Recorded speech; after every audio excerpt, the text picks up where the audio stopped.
We all have been dealing with a lot since the pandemic has started. Indian healthcare workers are trying their best to control the situation. National Institute of Disaster Management encourages you to take the preventive measures against the coronavirus. Always wear a mask and sanitize your hands frequently. Also follow all the protocols of social distancing. Get yourself vaccinated from your nearest vaccination center. Until then, stay home and stay safe.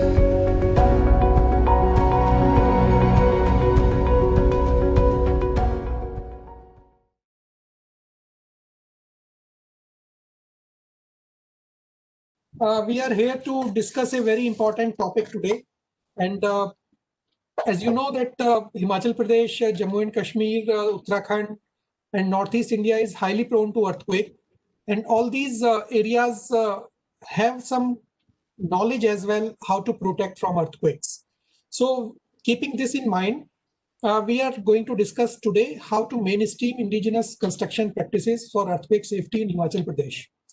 So we are focusing on Himachal Pradesh only, and subsequently we are going to discuss about other states as well. So as I told, earthquakes are definitely one of the very challenging hazards prevailing at national level.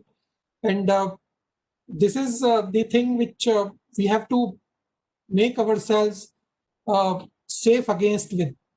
So as many of us are aware that almost 60% of land area of India is prone to earthquakes of varying intensities, varying magnitudes. So this is the thing. And as far Himachal Pradesh is concerned, Himachal Pradesh is again highly prone to earthquakes. The entire Himachal Pradesh falls in zone 5 and zone 4. And with this keeping in mind, and Himachal Pradesh also had a distinction of having a great earthquake magnitude 8 plus in 1905. So out of six great earthquakes which India had faced in recent past, in recent history, Himachal Pradesh is one of them. So keeping it in mind, it's become very important that we shall develop resilience for disaster safety among the masses. And as far earthquake profile of Himachal Pradesh is concerned, as I told, entire state is falling under zone 5 and zone 4 as per the seismic zone map of India. And almost 32% or 33% of the landmass of Himachal Pradesh is in zone 5.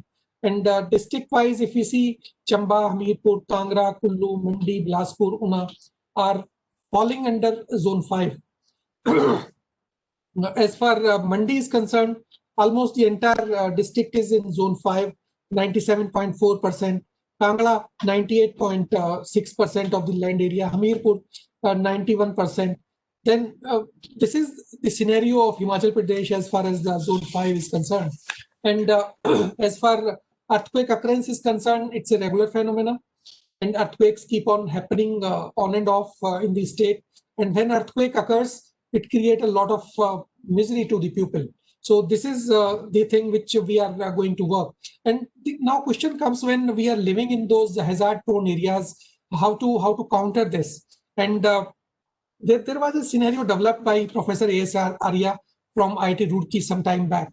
And according to that, that scenario represents a very, very dangerous phenomenon, a dangerous situation for Himachal Pradesh, where large number of houses, especially rural houses, are going to be damaged. Large number of people are going to be impacted, affected as well as killed. Since then, after developing that scenario, number of studies has already been conducted, and situation seems very grim in Himachal Pradesh as far earthquake hazard is concerned. So what we are supposed to do is we have to take all these things into consideration, and we have to talk about how to mitigate the impact of earthquakes in Himachal Pradesh. As far local construction practices are concerned, as everywhere in the country, construction practices are very poor everywhere in the country, and so I presume are in Himachal Pradesh. So we have to target, that's why we have invited Surendra Negi Saab for talking about the local construction practices and the features which has been incorporated in those construction practices for earthquake safety. As far traditional knowledge for earthquake safety is concerned, as I told in the beginning, wherever and whenever earthquakes are happening, people are aware about this, no doubt about that. When they feel the shaking, so they are much aware. And what happens is that over a period of time, they start realizing why earthquakes are happening and how to overcome those damaging patterns created by the earthquakes. So I don't know how many of us are aware that wherever earthquakes are happening, not only in India, but everywhere in the world, that local people have developed some local mythological stories as well. Like in India, we have two very famous mythological stories about Sheshnag and that Nandi, that Shiv's bull. So Lord Shiv's bull. So these are the two very prominent examples where people have recognized that earthquakes are definitely in big disaster, converting in natural hazards, converting into disasters many of the times. So they realize and they develop those mythological stories. And this is a universal phenomena everywhere in the world. You go to Northeast India, there are some stories. You go to Japan, there are stories. You go to Alaska, there are stories. So wherever earthquakes are happening, these stories are coming. So similarly, when people start realizing that earthquake hazard is earthquakes are shaking the earth, and due to that shaking, our houses are damaged, people evolved traditional construction practices using their own knowledge, indigenous knowledge, and against the earthquake phenomena for countering the shaking. So that is why we are going to discuss how we are forgetting and how to sustain those construction practices.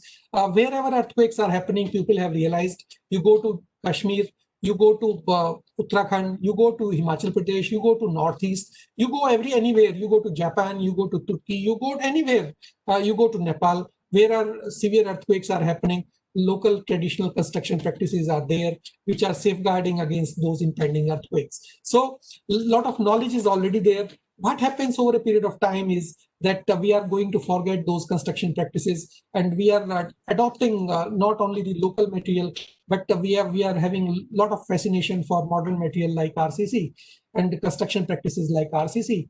And this is the thing which is definitely taking a lot of burden on hazard risk mitigation from earthquake risk point of view. As I told, a lot of knowledge is already existing, and when houses are being constructed, especially for earthquake prone areas,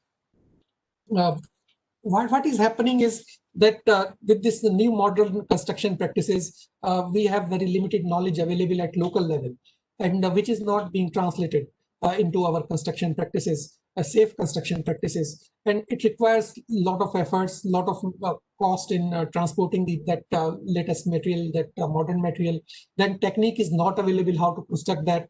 Then lot of issues. One is transportation, one is cost, one is labor, one is non-skilled labor. Then curing is a big issue on hilly terrains, curing also posing some challenges. So we are definitely having a lot of challenge there. As far that knowledge is concerned, traditional construction practices, earthquake safe construction practices are concerned. I told Kashmir is having Dhaji Diwari, Kashmir is having a Tak system, Himachal Pradesh is having one very prominent construction practices which is being used there. Then we are having construction practices in Uttarakhand. We do say ferols, and ferols are after some carbon dating, the age has emerged around 700 years. And you know that since construction of those ferols or those big houses, 4-5 story houses, how many earthquakes have happened in 700 years, and those houses are still intact. So this is the thing which we are going to discuss today. And as I told, all these regions have those construction practices prevailing. As far Himachal Pradesh is there, we are using stone and timber, which is locally available in Katki Kanni, and those traditional construction practices. And as I told, the performance of those houses, if you evaluate in 1905 earthquake, was far superior than the modern construction practices. And you go to Gujarat, we have again zone 5 region, we have bhonga, locally available local construction practices, developing a bhonga, that circular houses. Sorry, those are earthquake safe. Again, you go to Nepal, Bihar, Natwari houses, Nawari houses, which is used by constructing using a lot of timber and locally available material. You go to Northeast, that thatch houses or Assam type houses evolved in that region. Those are some of the traditional construction practices which are prevailing at national level in India. So the question comes, when we have this knowledge, why we are not able to sustain and build the resilience among the masses. So this is one very critical aspect, and that's why we are assembling here today to discuss this issue. That why we are forgetting this art of constructing earthquake safe houses in our among the masses, and this is one of the ways how to build the resilience at local level. So during this interaction of 1.5 hours to 2 hours, we are going to discuss a lot of things about these construction practices which are prevailing in Himachal Pradesh, and where we are we are lacking in this aspects. So one aspect, one of the challenges which we are facing is that people are still not 100% aware about preparedness or mitigation aspects of earthquake risk mitigation, so that they are investing huge money, but we are forgetting our already existing traditional knowledge for earthquake safety. Then we are not having that techno-legal regime prevailing at various levels. So we have to have that strict control and discuss about that as well. So the speakers which are coming after me are going to discuss a lot about that. And as you know that in absence of earthquake early warning system, it's going to be very, very challenging for mitigating the earthquake risk. And that's why it becomes very important that we have to sensitize our local people to use whatever knowledge which our ancestors has developed for earthquake safe construction practices. So we have to use whatever is available. Then we have to demonstrate using some local tools that how traditionally constructed houses and how modern houses and how the houses constructed without adopting neither traditional knowledge nor the modern knowledge are going to impact us. So these are the things which we have to develop some demonstration and all these things. Then environmentally, Himachal Pradesh is really, really very fragile, and we have to definitely look for some alternative means for how to counter minimize the use of timbers in our traditional construction practices and otherwise as well. So we have to look into those aspects during these discussions. And just for your knowledge, I supervised one master's thesis some time back, and we studied those pharaohs in Uttarakhand. And you know that people are not, those are not very, you can say very chikna house, like a modern house. So people are not very, very attractive, have a big attraction towards those housing typologies, but use of timber was excessive in those things. So we have to look some challenges and how to overcome those challenges, like use of timber. We have to minimize the use of timber with alternative elements. So we have Surendra Negi Saab and Hemant Vinayak Saab for a detailed discussion on this. And I request all the participants also to send their queries through chat box, so that we can keep on taking your questions with the experts. And if Rana Saab is able to join, we will definitely looking forward for his joining and his because he's the local guy, he's involved in disaster management for a long time at the state level. So he's the appropriate person to highlight what are the issues and challenges for earthquake risk mitigation and how we can popularize this traditional construction practices in Himachal Pradesh. With this brief introduction, I request Yogita ji to take over from here and introduce the rest of the webinar schedule. Yogita, your turn. Thank you, sir. Namaste and very good morning to everyone. जैसा कि मुझे request मिली है बहुत सारे हमारे participants से to make this session both in Hindi and English as well, so I request all our all our panelists once again to speak in both the languages to make the session more interactive. इसीलिए जैसा कि हमारे sir ने बोला, doctor Aamir Ali Khan, मैं उनको फिर से एक बार हिंदी में बोलती हूँ कि इस वेबिनार के माध्यम से हम सभी हमारे साथ में सभी शामिल होने वाले सभी लोगों का मैं बहुत बहुत स्वागत करती हूँ। और हम इस वेबिनार के माध्यम से हिमाचल प्रदेश में भूकंप के लिए, सुरक्षा के लिए, उनके पारंपरिक जो हमारे निर्माण कार्य के प्रथाएं थे, उन पर हम आज चर्चा करने वाले हैं। तो मेरा सभी पार्टिसिपेंट से मेरा निवेदन है कि ज्यादा से ज्यादा रुचि लें और साथ ही इन वेबिनार को सुने, समझे और जाने, ताकि जैसा कि सर बता रहे थे कि हमें जितना ज्यादा अवेयरनेस की हमारी कमी है, उतनी हमारी कमी हमारी ट्रेडिशनल नॉलेज की नहीं है जितनी हमारी अवेयरनेस की कमी है। तो अगर हम ये सारी चीजें भूलने की बजाय उसको वापस हम अपने पास ध्यान से रखें और उसे अपने नए तरीकों के साथ शामिल करें, तो हम आज सब लोग मिलके एक मजबूत भारत का निर्माण कर सकते हैं, जो कि ना केवल आधुनिकता के क्षेत्रों में प्रगति दिखाएगा, बल्कि जो हमारी प्रथाएं हैं, जो हमारी हेरिटेज है, उनसे मिली जानकारियों को भी बखूबी इस्तेमाल करना जान पाएगा। जैसा कि आप सभी ने डॉक्टर आमिर अली खान को सुना, let me introduce him, though he has already talked about the session. He is Dr. Amir Khalil Khan. He is my guide and also he is one of our faculty members in National Institute of Disaster Management. Amir Ali Khan sir has been working for past several years in this field of capacity building and earthquake risk mitigation, especially in urban areas. And he has his very own interest in the traditional knowledge and construction practices. So with this, I would also like to invite our another coordinator, Ma'am Garima Sharma.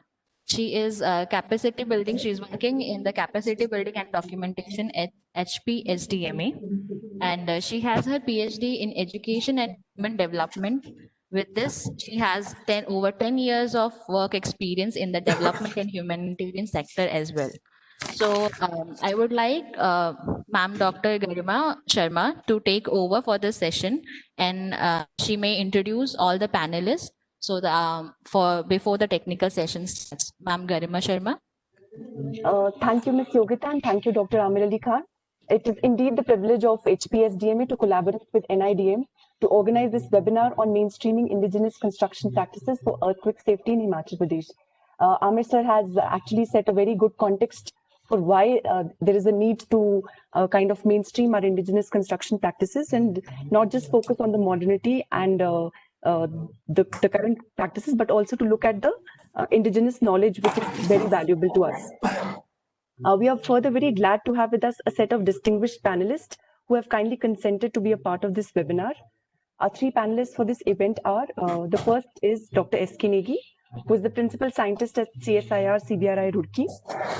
Our second panelist is Dr. Hemant Kumar Vinayak, who is the associate professor at the National Institute of Technical Teacher Training and Research at Chandigarh. And our third panelist is Shri D.C. Rana, who is the Deputy Commissioner at Chamba, Himachal Pradesh. I welcome you all, sir. We will begin our today's webinar with our first speaker for the event, which is Dr. S.K. Negi. He is the principal scientist at CSIR CBRI Roorkee. Having an academic background in architecture, rural and urban planning, Dr. Negi has contributed significantly in the area of rural housing, planning and tourism development. He has been a rigorous practitioner and has spent the last 31 years in undertaking various studies, projects, and development of various technical reports. A very warm welcome to you, sir, and we are all eagerly looking forward to your presentation. With this, I hand over the stage to you. Dr. Negi. Good morning to all. Namaskar sabko. As Mr. Amir Ali Khan, in the beginning, he gave very good introductory to the what is actually required for the like earthquake safety or for indigenous construction or how the entire country is divided in different earthquake zones, even our state. Before I come to my presentation, I would like to say good morning to Vinayak ji. Good morning. Yogita madam and this Madam Garima Sharma. Actually, in this presentation, what I will be talking is mostly on the what indigenous type of construction practices we have in Himachal Pradesh. I will try to cover that. And before coming to the my presentation, Negi yeah, साहब, एक Yes. चीज आप ये भी करिएगा, besides the traditional knowledge, थोड़ा सा other construction practices which are not conducive for earthquake safety, जो विनायक साहब भी बोलेंगे, वो भी आप थोड़ा सा अगर वर्बेटम ही चलेगा, no presentation, it's okay. हाँ, नहीं ठीक है, that है I ना? will हाँ. try to.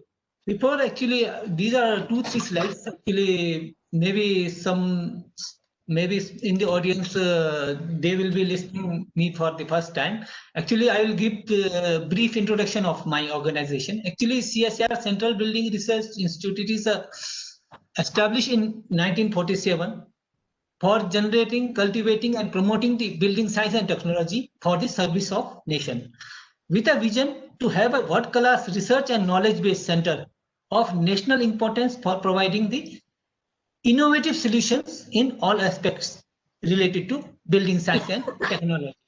These are our area of expertise. Actually, CBR is the only organization in the country under one roof. We have all the expertise. We have the architects, civil engineers, electrical, mechanical, materials, and like everybody is there to take the problem of the country so that country can progress in a better direction. These are the R&D areas like groups: acoustics, instrumentation, and mechanical system. In this, actually, we have mechanical engineers and instrumentation engineers. They are working on how to mechanize the whole construction system so that we can do the fast construction. Then architecture and planning, I will not go in details. Then efficiency of building. In this, actually, we are how much light, indoor lighting is required, acoustics, everything is studied in this department. And in this, we have a physicist, electronics people, and it's a huge group is working on. Then environmental science and technology and clay products. This is again a building material. Then fire engineering. It is a very important, and this is the unique facilities we have having in the country for testing and everything. Then geotechnical engineering. In this, we have a geotechnical engineering related to foundation and even geotechnical. A geologist also. Then organic building materials. Again, in this we have material people, chemists, and civil engineers are there. Yeah. Negi Saab, many people, almost all, are aware about CBRI and its credentials. Okay. Yeah. Then, now I'll come to the traditional indigenous construction practices. Just I'll give you a brief about what actually how the human settlement planning in hill areas actually is taking place. Actually, development in hill states, especially towns and the surrounding areas, is really a challenging task as compared to plains. If you compare whatever development we want to do on the hills, it is very difficult as they are very sensitive to this earthquake and very fragile ecosystem we have. Although we have a very beautiful scenic beauties and everything is there, but if we want to take large scale projects, then it becomes really challenging when we talk about hills. Actually, and the other problem is in hills is actually like the density of population. Actually, because development in hills is because getting orientation and stable land is very difficult, and because of that the concentration of population is taking in the semi-urban areas or urban areas of the hill states. Like you can see the photograph at the down. This is a view of Shimla. It is now converted into a concrete jungle, and because of that you can see some major landslides or this thing. And if we really want to have a proper development, then we have to go for a sustainable development. The concept of sustainable development refers to the environmental sustainability, economic sustainability, social sustainability. While planning to achieve a sustainable development in areas, we have to have some objectives to conserve the natural resources and the so that whatever we have so right now we can give it to the our future generation. To bring sustainable social, institutional and economic development of the local people is also important. To develop tourism in such a way so that we can whatever development we will do, it have a very minimum negative impact. Why I am saying, like in Himachal, tourism is the only very good this thing. It's the only, like after agriculture or horticulture, this is the only this thing where lot of people depend on tourism. Whatever construction we have to do, we have to be very should be doing properly. Now I'll not go what are the sustainable this thing. Now the another is a climate conscious architecture. This climate conscious architecture is perhaps the oldest technique of sustainable development in hill areas, but unfortunately now the whatever new construction is taking place, we have already forget about we are not doing almost practicing the traditional construction system, but only few architects are doing, which is actually not only it's climate conscious, it is energy efficient also. It saves a lot of energy. If you really do the practice what our ancestors used to do, it is really that I will discuss in my future slides, that how it is actually better than the present construction techniques which we are doing. Now, actually, before I come to my this presentation of this indigenous construction practices for earthquake safety in Himachal Pradesh, these are some of the problems I want to highlight before you. Because in hills, actually difficult of getting stable site and orientation on hill slope is difficult.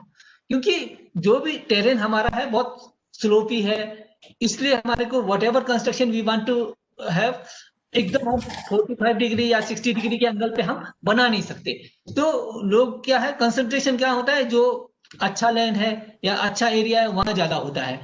दूसरा problem है problem of soil erosion and landslide, ये भी बहुत ज्यादा है. क्योंकि whatever development we will do, उससे क्या होगा कि हम नेचर को डिस्टर्ब करेंगे. उससे क्या होता है कि ये सॉइल इरोजन हो जाएगा या लैंडस्लाइड हमारा होना शुरू हो जाएगा. क्योंकि I am not a geologist, but हमारे साथ काफी सारे जियोलॉजिस्ट हैं. क्योंकि ये हमारा जो हिमालयन माउंटेन्स है, अभी यंग माउंटेन्स है, अभी अच्छे तरह प्रॉपर सेटल्ड भी नहीं है. तो ये सारी प्रॉब्लम्स हमारे को आती है.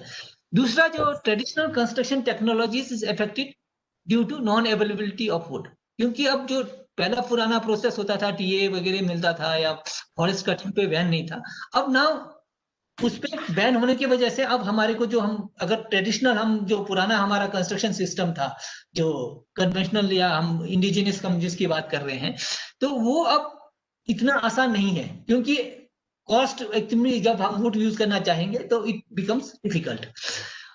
And another important factor is the cost involved for site and infrastructure. क्योंकि अगर आपके पास प्लेन साइट नहीं है तो आदमी क्या करता है, कटिंग करता है बहुत ज्यादा. तो कटिंग करने में या साइट को फ्लैट बनाने के लिए बहुत ज्यादा पैसा लगता है. और जो कटिंग भी करते हैं, जो it is not done as per the requirement of the site, बस उन लोगों को प्लेन करना है. And another problem is lack of roads, health facilities, water है, इलेक्ट्रिसिटी है, सैनिटेशन भी हमारा सीवर लाइंस तो बहुत कम है. Majority of the people using वो है अपना सैनिटेशन टैंक बनाते हैं, उसी पे डिपेंड करते हैं. And another is like transportation of building materials like cement and bricks. It is really costly. Inadequate planning and insufficient utilisation of built up spaces. क्योंकि दूसरा, हिमाचल में we don't have enough architects and civil engineers to guide the local people. And बाकी जो इसी के वजह से क्या है कि जो प्रोटेक्शन है, जो इरोजन है, जो रेन के टाइम में जो फ्लडिंग होता है, उससे मैक्सिमम डैमेजेस होते हैं. And the another is the per capita income. As if we compare this Himachal with this Punjab or Haryana, it's very low. And third is, and this four most important is the migration of educated people from hills to plains for seeking job or whatever reasons, for better quality of life. वो एक दूसरा reason है. हालांकि हिमाचल में इतना नहीं है as compare to Uttarakhand. It is Uttarakhand में ये बहुत ज्यादा है. Now I am coming to the indigenous construction practices and planning and designing of hill settlements. ये सबसे पहला क्वेश्चन ये आता है कि what is indigenous construction. Dwellings or structures that have response to topography and local climate of the particular region is basically the indigenous construction, built using local available resources, emerge out of necessity of the lifestyle of the local people, built by using themselves without professional help. इसमें जो है जितने भी उन्होंने मकान बनाए हुए हैं, उन्होंने without taking the help of architects और दिस थिंग, सब जो भी पुराने लोगों ने बनाया हुआ है, मे बी थ्रू मिस्त्री और this thing, it's done. And very less specifications वगैरह, कोई ज्यादा कॉम्प्लिकेटेड नहीं होता है. अब जैसे हम कुछ भी करते हैं, वी यूज DSR और state schedule of rates. It is not like that. And the dwelling that are the product of tradition, customs and practices. मतलब हमारा ट्रेडिशनल कस्टम्स और प्रैक्टिसेस से जो भी चीज हमारा निकल के आ रहा है, basically that is what is indigenous construction. जो indigenous construction and hill settlements, इसको जो इसका जो बिल्ड फॉर्म है, वो जो भी चीज हम बना रहे हैं, जो ग्राउंड पे बनता है, that is affected by topography, climate, material and resources, user and it's lifestyle. उसका लोकल ट्रेडिशन क्या है, वहाँ किस टाइप का वो है. और दूसरा एक वहाँ इंपॉर्टेंट ये है कि उस एरिया में जो है कोई भी दूसरा चीज जनरली नहीं होता था पहले. अब तो खैर what is happening is whatever we are doing, it is like the construction which we are actually practicing in Chandigarh और like Delhi. Same thing is happening in Himachal Pradesh. Then construction technology, ये भी इन्फ्लुएंस करता है. Culture and traditions, this I already talk. Now coming to the, अगर entire जो topography जो कैसे influence करता है, अगर देखें तो ये हिमालयन अगर स्ट्रेच आप देखें ना, ये बहुत लंबा है, almost 2500 kilometres from east to west. तो जो इसका एवरेज एल्टीट्यूड है ऑलमोस्ट 4000 मीटर के आसपास आता है, जो हिली रीजन्स में है. ये आप ये ले लीजिए, नेपाल है, भूटान है, China, Afghanistan, Pakistan, like that. And the climate if you see, इसमें ये देख लीजिए कि this is a basically like variation in climate condition in Himachal is due to variation in altitude. The climate varies from hot to sub-humid tropical. Then in south, lower terraces, warm and tempered, that is 900 to 1800 meters. Cool and tempered, 1900 to 2400 meters. Then आपका alpine है. लेकिन आपके screen पे एक window खुली हुई है, उसको साइड में कर दीजिए, ये थोड़ा सा डिस्टर्ब कर रहा है. दूसरा है forest and farming. If we see the average like hilly regions, more than 64% of our land is covered under forest. Because of that, जो वहाँ का जो local available material है, wood जो use करते थे हमारे traditional time में, या अब तो थोड़ा सा मुश्किल है, पहले लोग इसलिए ज्यादा लकड़ी use करते थे. दूसरा building material है, अगर आप देखेंगे तो stone and slate, wood तो है ही, उसमें भी wood में भी देवदार and केल, they are very good for construction. And now I am coming to the, जो हमारा जो एक ट्रेडिशनल सेटलमेंट पैटर्न होता है हिल्स में, इसमें क्या होता है जनरली टेम्पल, या जैसे अगर आप एक्सट्रीम लाहौल स्पीति वगैरह में या किन्नौर का कुछ अपर पार्ट में जाओगे, मोनेस्ट्रीज है या टेम्पल्स हैं, इसको बहुत इंपॉर्टेंट प्लेस दिया जाता है. तो whatever development take place is almost surrounding that area.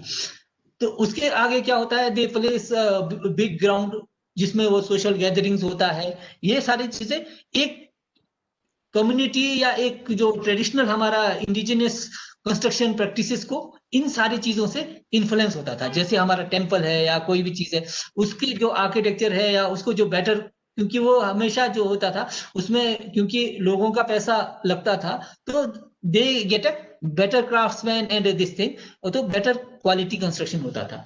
दूसरा, अगर आप ये देखें कि जो हमारे एंसेस्टर्स थे या अभी भी जो प्रेजेंट जो हिल्स में जो कंस्ट्रक्शन हो रहा है, अगर आप देखेंगे, अगर अपीयरेंस वाइज अगर इसके टोटल लैंडस्केप को देखेंगे तो it looks like a perfect, मतलब अलोंग द कंटूर्स है। जो हम इसमें अर्थक्वेक रेजिस्टेंट कंस्ट्रक्शन में हम बात करते हैं कि हमारे को कंटूर के अलोंग ही कंस्ट्रक्शन करना है, तो इट इज परफेक्ट। और आप ये देखेंगे एक दूसरा टॉल स्ट्रक्चर है जो एक टेम्पल है या कोई कुछ भी है, it is at a very high place and you can easily identify ये अलग वो है स्ट्रक्चर है, ये रेजिडेंशियल में नहीं आता, ये दिस में भी टेम्पल और fort whatever it is clearly, मतलब identification wise you can easily this thing. And the another, this is a typical this thing, ये orientation अगर आप देखेंगे it is facing towards south।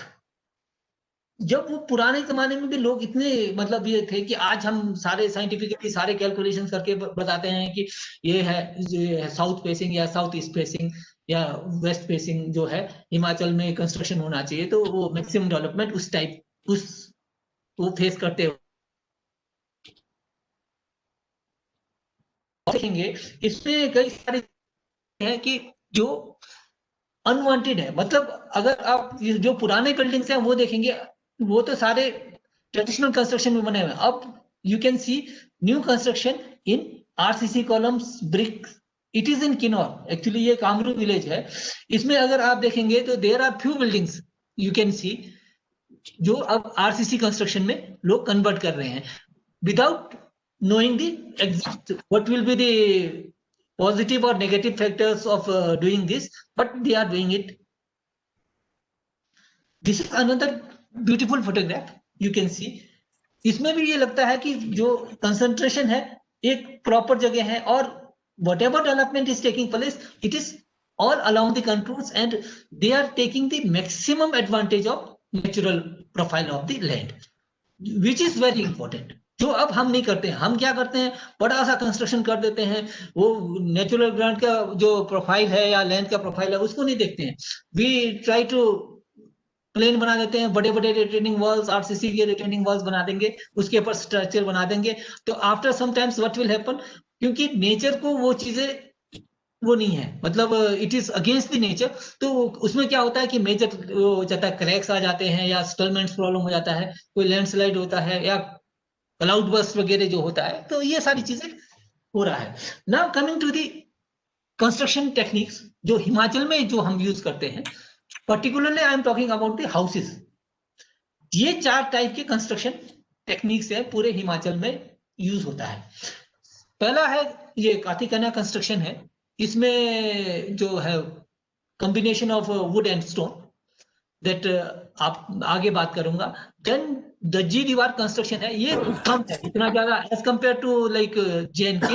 इन हिमाचल ये थोड़ा सा शिमला में है, कांगड़ा में है या चंबा में भी जो है, जो आपके कश्मीर के तरफ को कुछ टच होता है, वहां पर ये कंस्ट्रक्शन टेक्निक्स है। दज्जी दीवार में क्या है कि ये वॉल का थिकनेस कम कर देते हैं, इन बिटवीन ये जो आपके जो वुडन को जो है प्लैंक्स को इस बेसिकली पोजिशनिंग वो करना है, and in between it is filled with either dry stone, brick or with mud mortar or whatever is available with them. Well, it is very good and earthquake में भी अच्छा काम करता है क्योंकि आपने इसको छोटे छोटे कंपार्टमेंटेशन में किया हुआ है। नेगी साहब हमें थोड़ा सा जल्दी करना पड़ेगा क्योंकि we have limited time with us. हाँ, नहीं मैं जल्दी खत्म करूंगा जी, मैंने कम किया हुआ slides. And then another construction is this mud construction. It is prevalent in Lahaul Spiti and Kinnaur in the dry areas. Basically, ये जो फोटोग्राफ है नीचे आप ये देख सकते हैं इसमें, and you can find a flat roof on it. Again, it is with a wooden stiff के ऊपर वो they use a panni, and above that they use again mud. And dry stone construction, it is actually like the last photograph you can see, it is in Kangra and Kinnaur. It is like Dajiwal construction. And और दूसरा ये है कि they are mostly the houses you can find is 2 to 3 story height. उसमें lower story generally cattles के लिए होता है, upper floors they use for their themselves. ये दिस इज अ टिपिकल कातिकाना कंस्ट्रक्शन स्टाइल. इसमें जो है सब मेन डिफरेंस क्या है, मतलब इसी कंस्ट्रक्शन में only difference with the residential and the temple is like temples are elevated on high platform. Residency generally क्या होता है कि नीचे जमीन पे ही होता है. बस इसका जो क्राफ्ट्समैनशिप है और जो रूफिंग स्टाइल है उसमें थोड़ा थोड़ा डिफरेंस है. बाकी जो बेसिक स्ट्रक्चर है, कंस्ट्रक्शन का तरीका है, वो सेम है. ये another typical example of projection of balconies and this thing. I will not go into details. And this is the example of some this temples और important buildings which are coming in rural areas. इसमें भी ये है कि जो आपको बता रहा था कि it is raised on high platform and the roofs and the even the stone they are mostly dust stone है इनमें. और दूसरा डिफरेंस, मेजर डिफरेंस क्या है, जो टेंपल या इसमें प्लिंथ का डिफरेंस है. प्लिंथ में जो है it is like if it is a fort और temple, it is raised on a high platform of से अप टू 3 meters और more than some places you can find more than 3 meters. And residences में only on the ground. और दूसरा difference है, इसमें जो temples में है they have a proper foundation, but इसमें जनरली ग्राउंड से नीचे आपको किसी में 45 सेंटीमीटर है, किसी में 60 सेंटीमीटर है, किसी में ग्राउंड को लेवल करके वहीं से स्ट्रक्चर उठाया गया.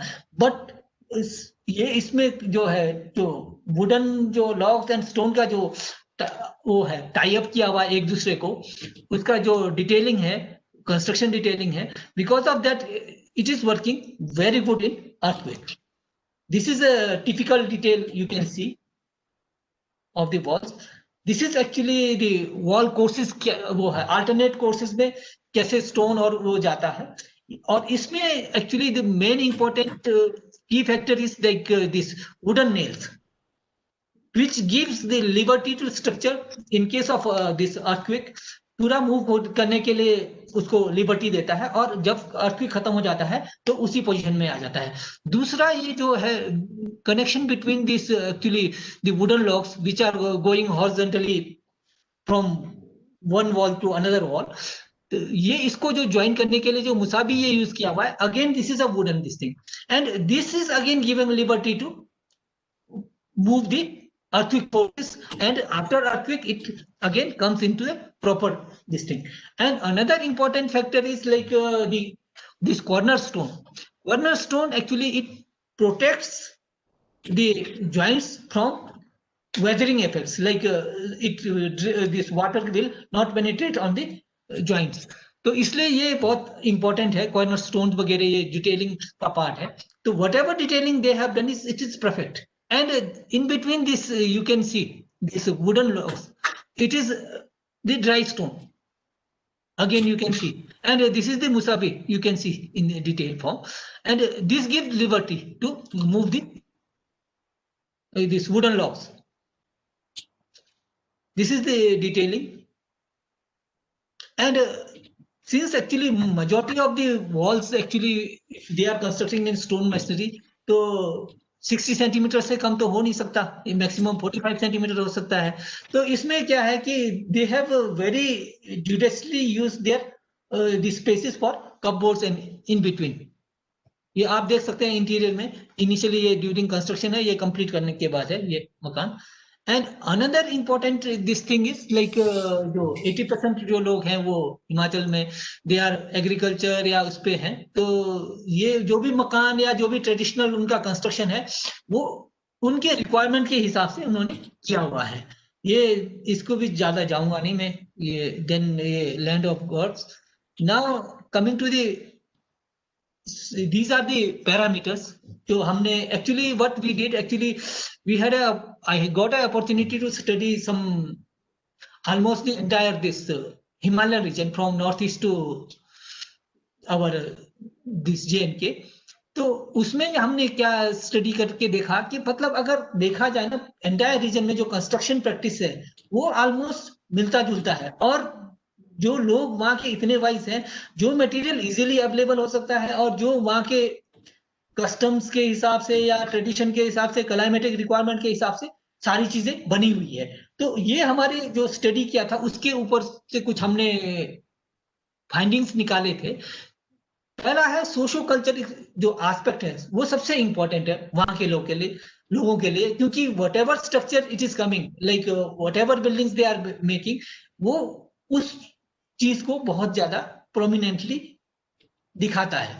दूसरा है अफोर्डेबिलिटी, क्योंकि अफोर्डेबिलिटी एक ऐसा है कि हर आदमी अफोर्ड नहीं कर सकता। तो इसमें जो है आगे मैं बताऊंगा क्या डिफरेंस है। सर तो please summarise. Okay okay okay okay okay ये कुछ वो है ट्रेडिशनल कंस्ट्रक्शन सिस्टम्स है, ये कुछ हाउसेस के प्लान्स हैं। देन ये टिपिकल कंस्ट्रक्शन इसमें क्या होता है, ये आई will not go into details.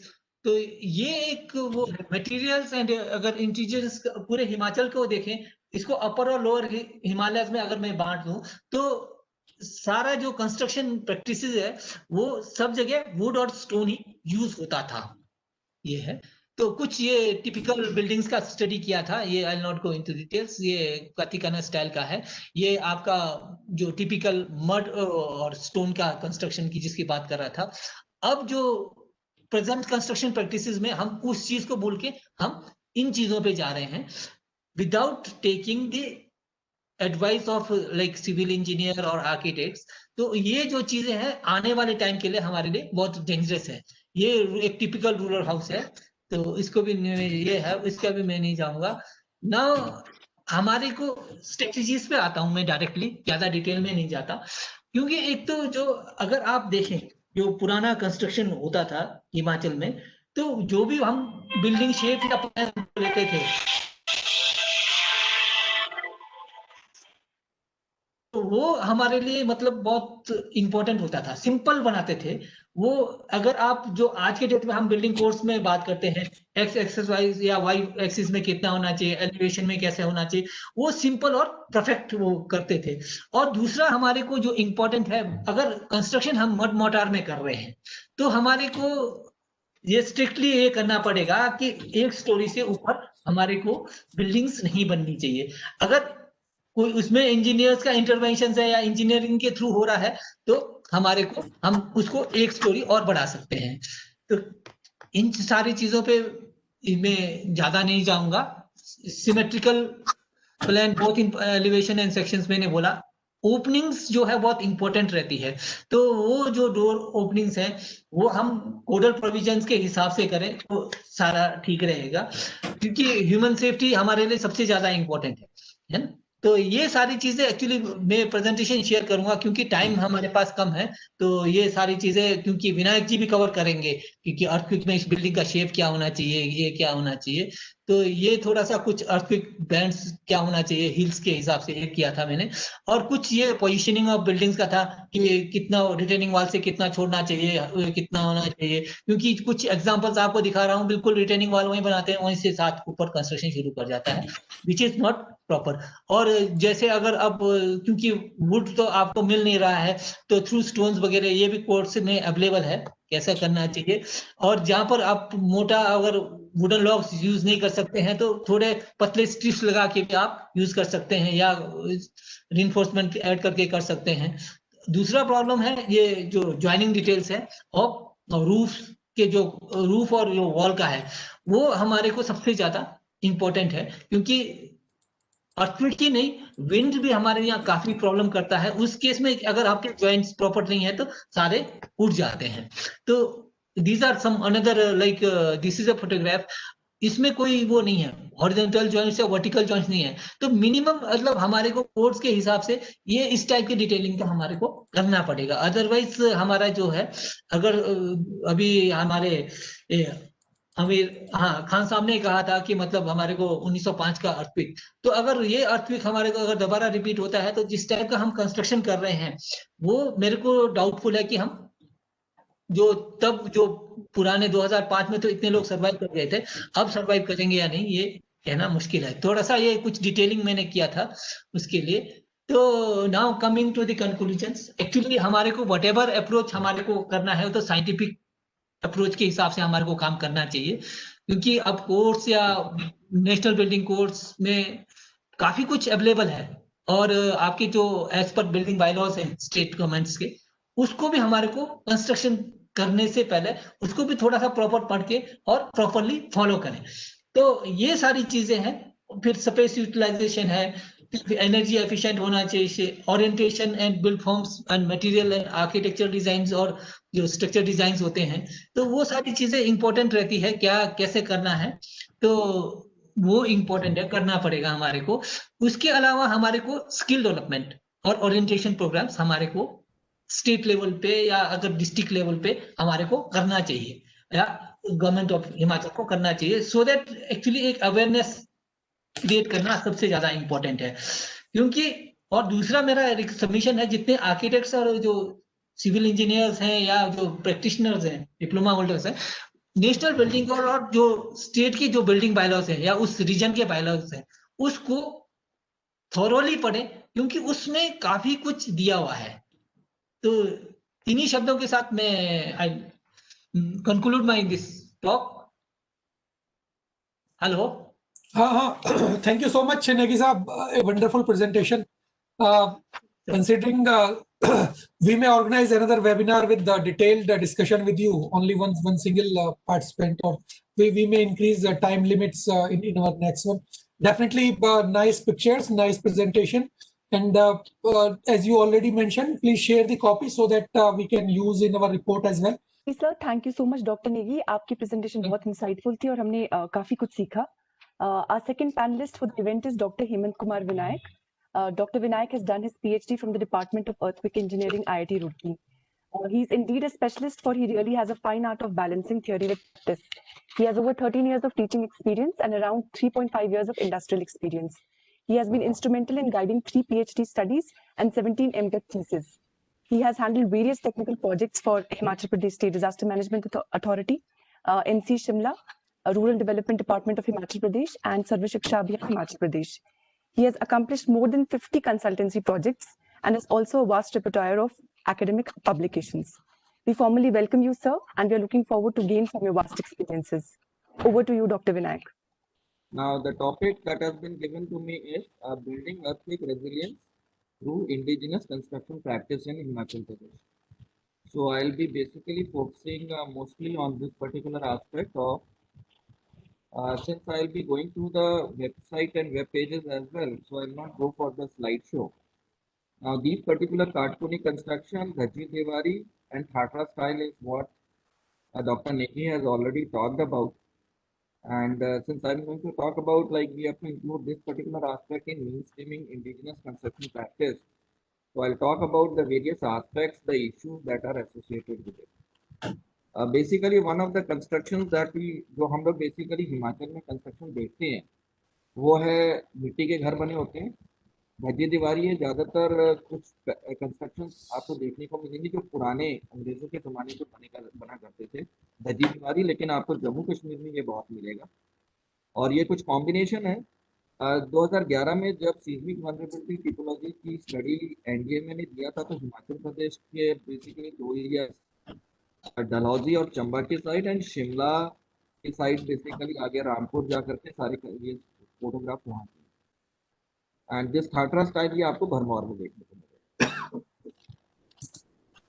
Bharmour जाते समय ये फोटोग्राफ था, क्योंकि कॉर्नर आप देख रहे हैं कि लकड़ियों से बना हुआ, और ये नॉर्मली एक स्कीमेटिक डायग्राम एक बनाया जाता है, जो कि बेसिकली आपको अर्थक्वेक टिप्स, जो कि प्रोफेसर श्रीजन मोती जी ने जो बनाया है टिप्स के, उसमें आपको देखने को मिलेगा ये स्कीमेटिक डायग्राम।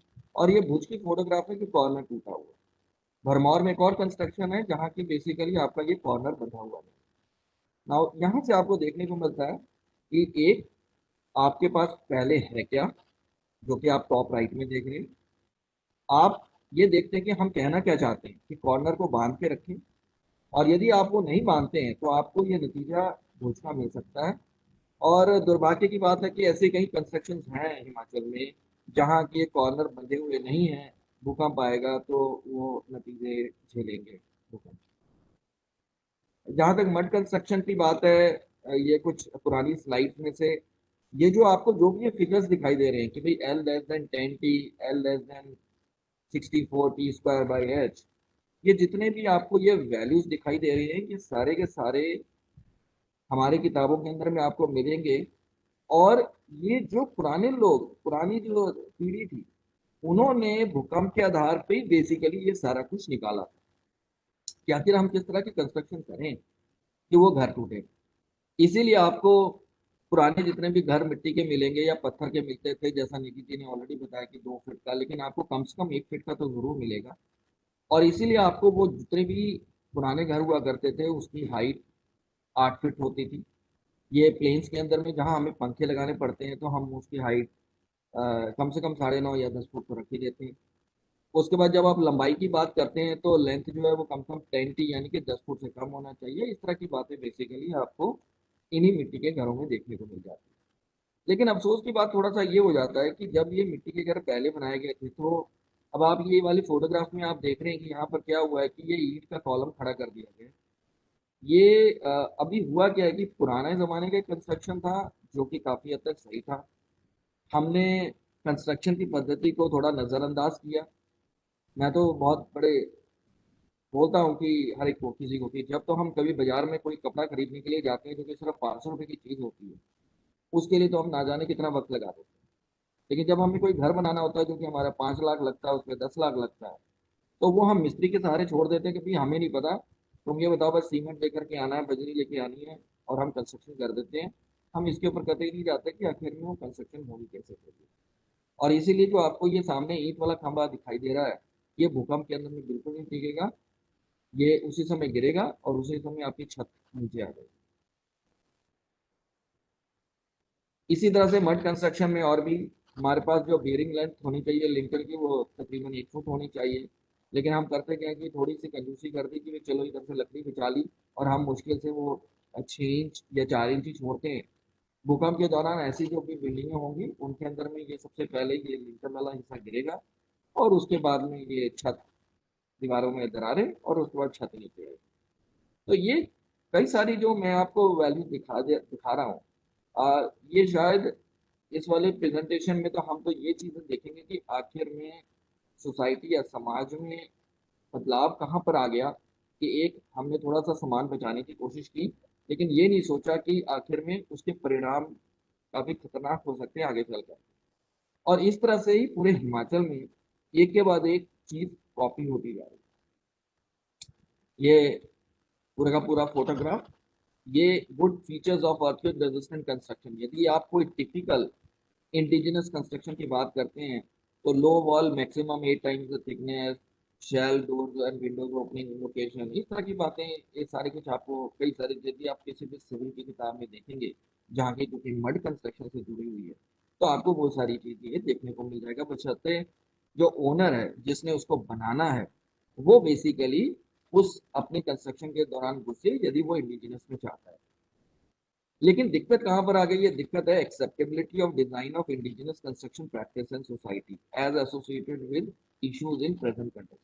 दिक्कत ये हुआ है कि पुराने जमाने के कंस्ट्रक्शन में कुछ इश्यूज हैं, जिस तरह की वो मेंटेनेंस मांगती है, आपको वो बार बार थोड़ा सा प्लास्टर करना पड़ सकता है, उसमें थोड़े साइज की लिमिटेशंस आ जाती हैं कि भाई आप इससे ज़्यादा बड़ा नहीं बना सकते हो।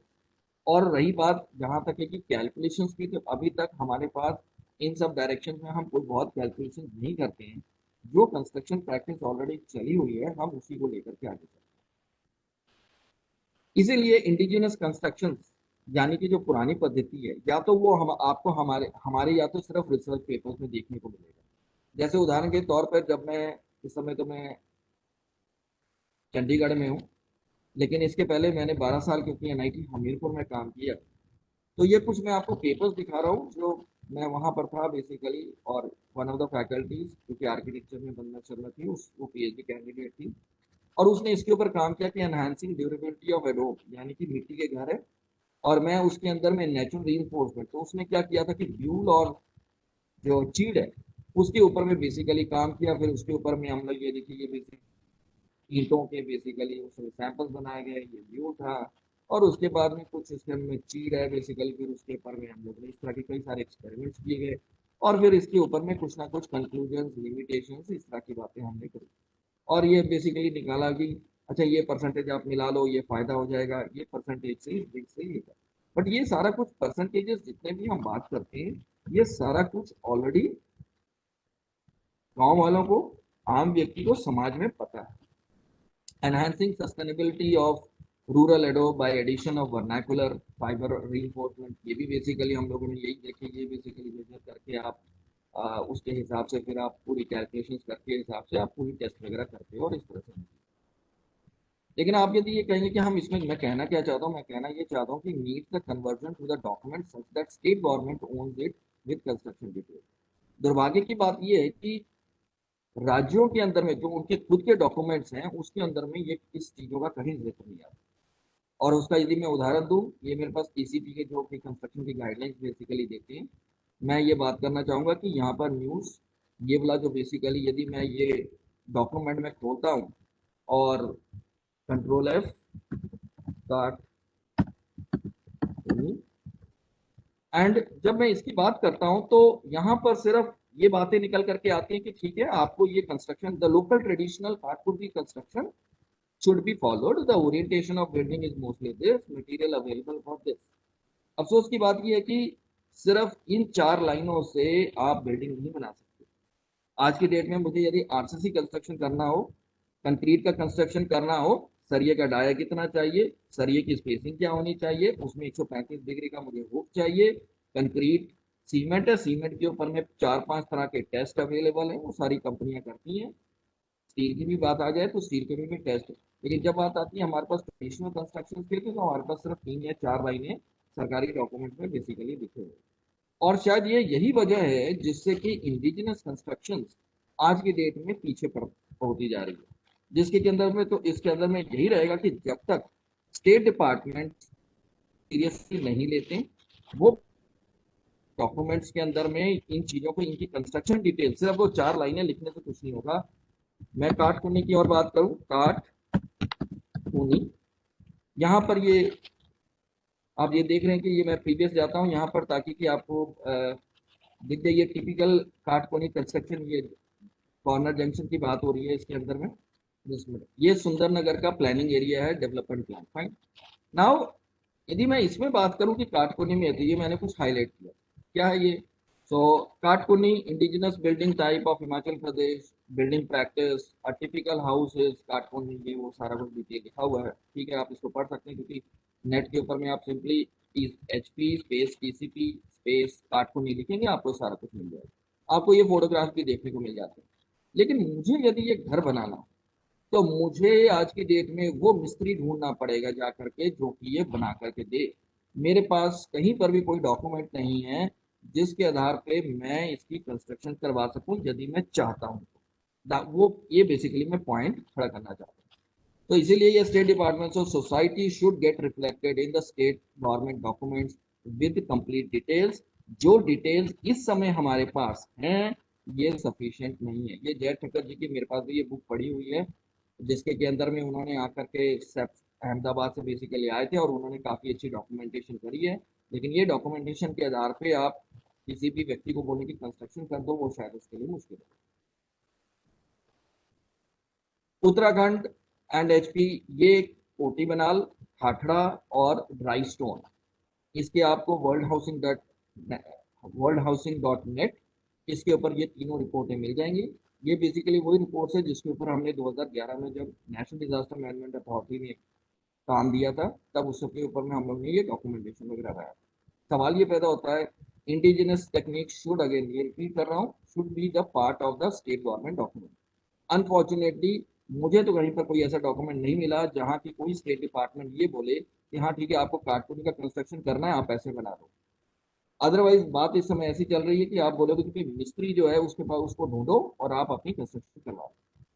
So aspects looked at or should be by different state department with the targets are SDMA disaster resistant construction को disaster resistant aspect देखेगा, department of town and country planning भी डिजास्टर रेजिस्टेंट एस्पेक्ट देख सकता है। लेकिन जब मैं tourism की बात करूं तो टूरिज्म हमेशा मैं यदि बात करूं तो कुल्लू के शॉल की बात होती है, या फिर मैं चंबा के रुमाल की बात करता हूं, लेकिन जब भी बात आती है तो कंस्ट्रक्शन के एस्पेक्ट को कहीं पर पीछे मैं देखता हूँ।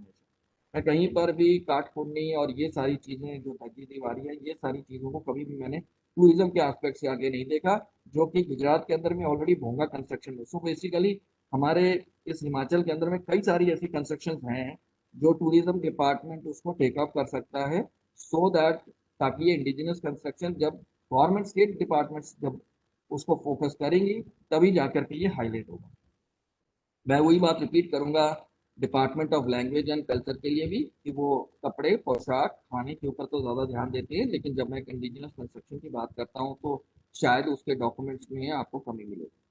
आज जब मैं रूरल डेवलपमेंट डिपार्टमेंट की बात करता हूँ तो टू इंश्योर कंस्ट्रक्शन कंप्लायंस, आज की डेट में यदि मैं किसी भी राज्य की बात करूँ तो हिमाचल का यदि मैं फोकस करता हूँ तो मेरे पास वहाँ पर एक म्यूनिसिपल बाउंड्री है, और म्यूनिसिपल बाउंड्री के बियॉन्ड मेरे पास एक लिमिट है जहाँ की सिर्फ रूरल डेवलपमेंट डिपार्टमेंट देखता है, वहाँ पर अर्बन डेवलपमेंट डिपार्टमेंट नहीं देखता। तो वहाँ पर आपको ना तो कोई ड्राइंग चाहिए, ना आपको कोई किसी तरह का क्रॉस चेक चाहिए।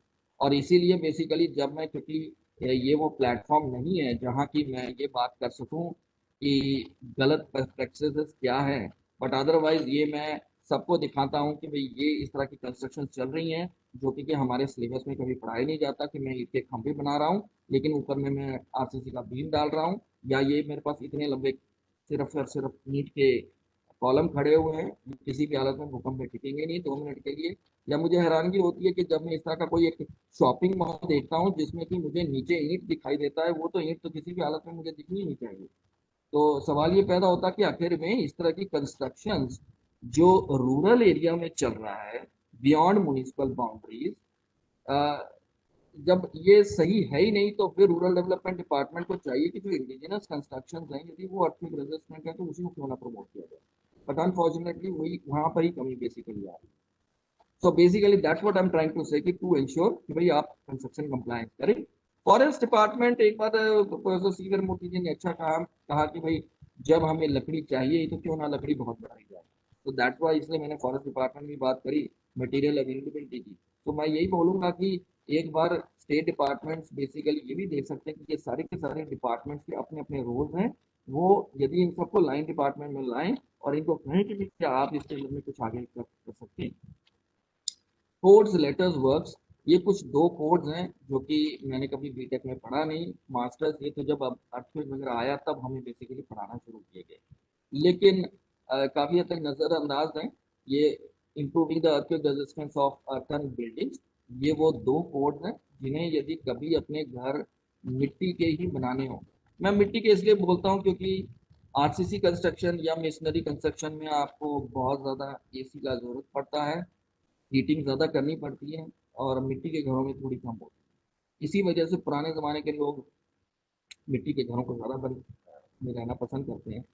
तो basically this is that particular code, improving earthquake resistance of lows and masonry building. आप किसी मिस्त्री बनवाएंगे घर, वो उसको इस कोड के बारे में पता ही नहीं है, क्योंकि ये सारे के सारे हम उन भाषाओं में हैं जो कि सिर्फ इंजीनियरिंग समझ सकता है, लेकिन क्योंकि इंजीनियर ज़्यादातर आरसीसी में इन्वॉल्व है इसलिए इनको कोई देखता है। Improving earthquake resistance of urban buildings, इसमें वो सारी डिटेल्स दी गई हैं कि किस तरह से आप एक अर्थक्वेक रेजिस्टेंट मिट्टी के घर बेसिकली बना सकते हैं।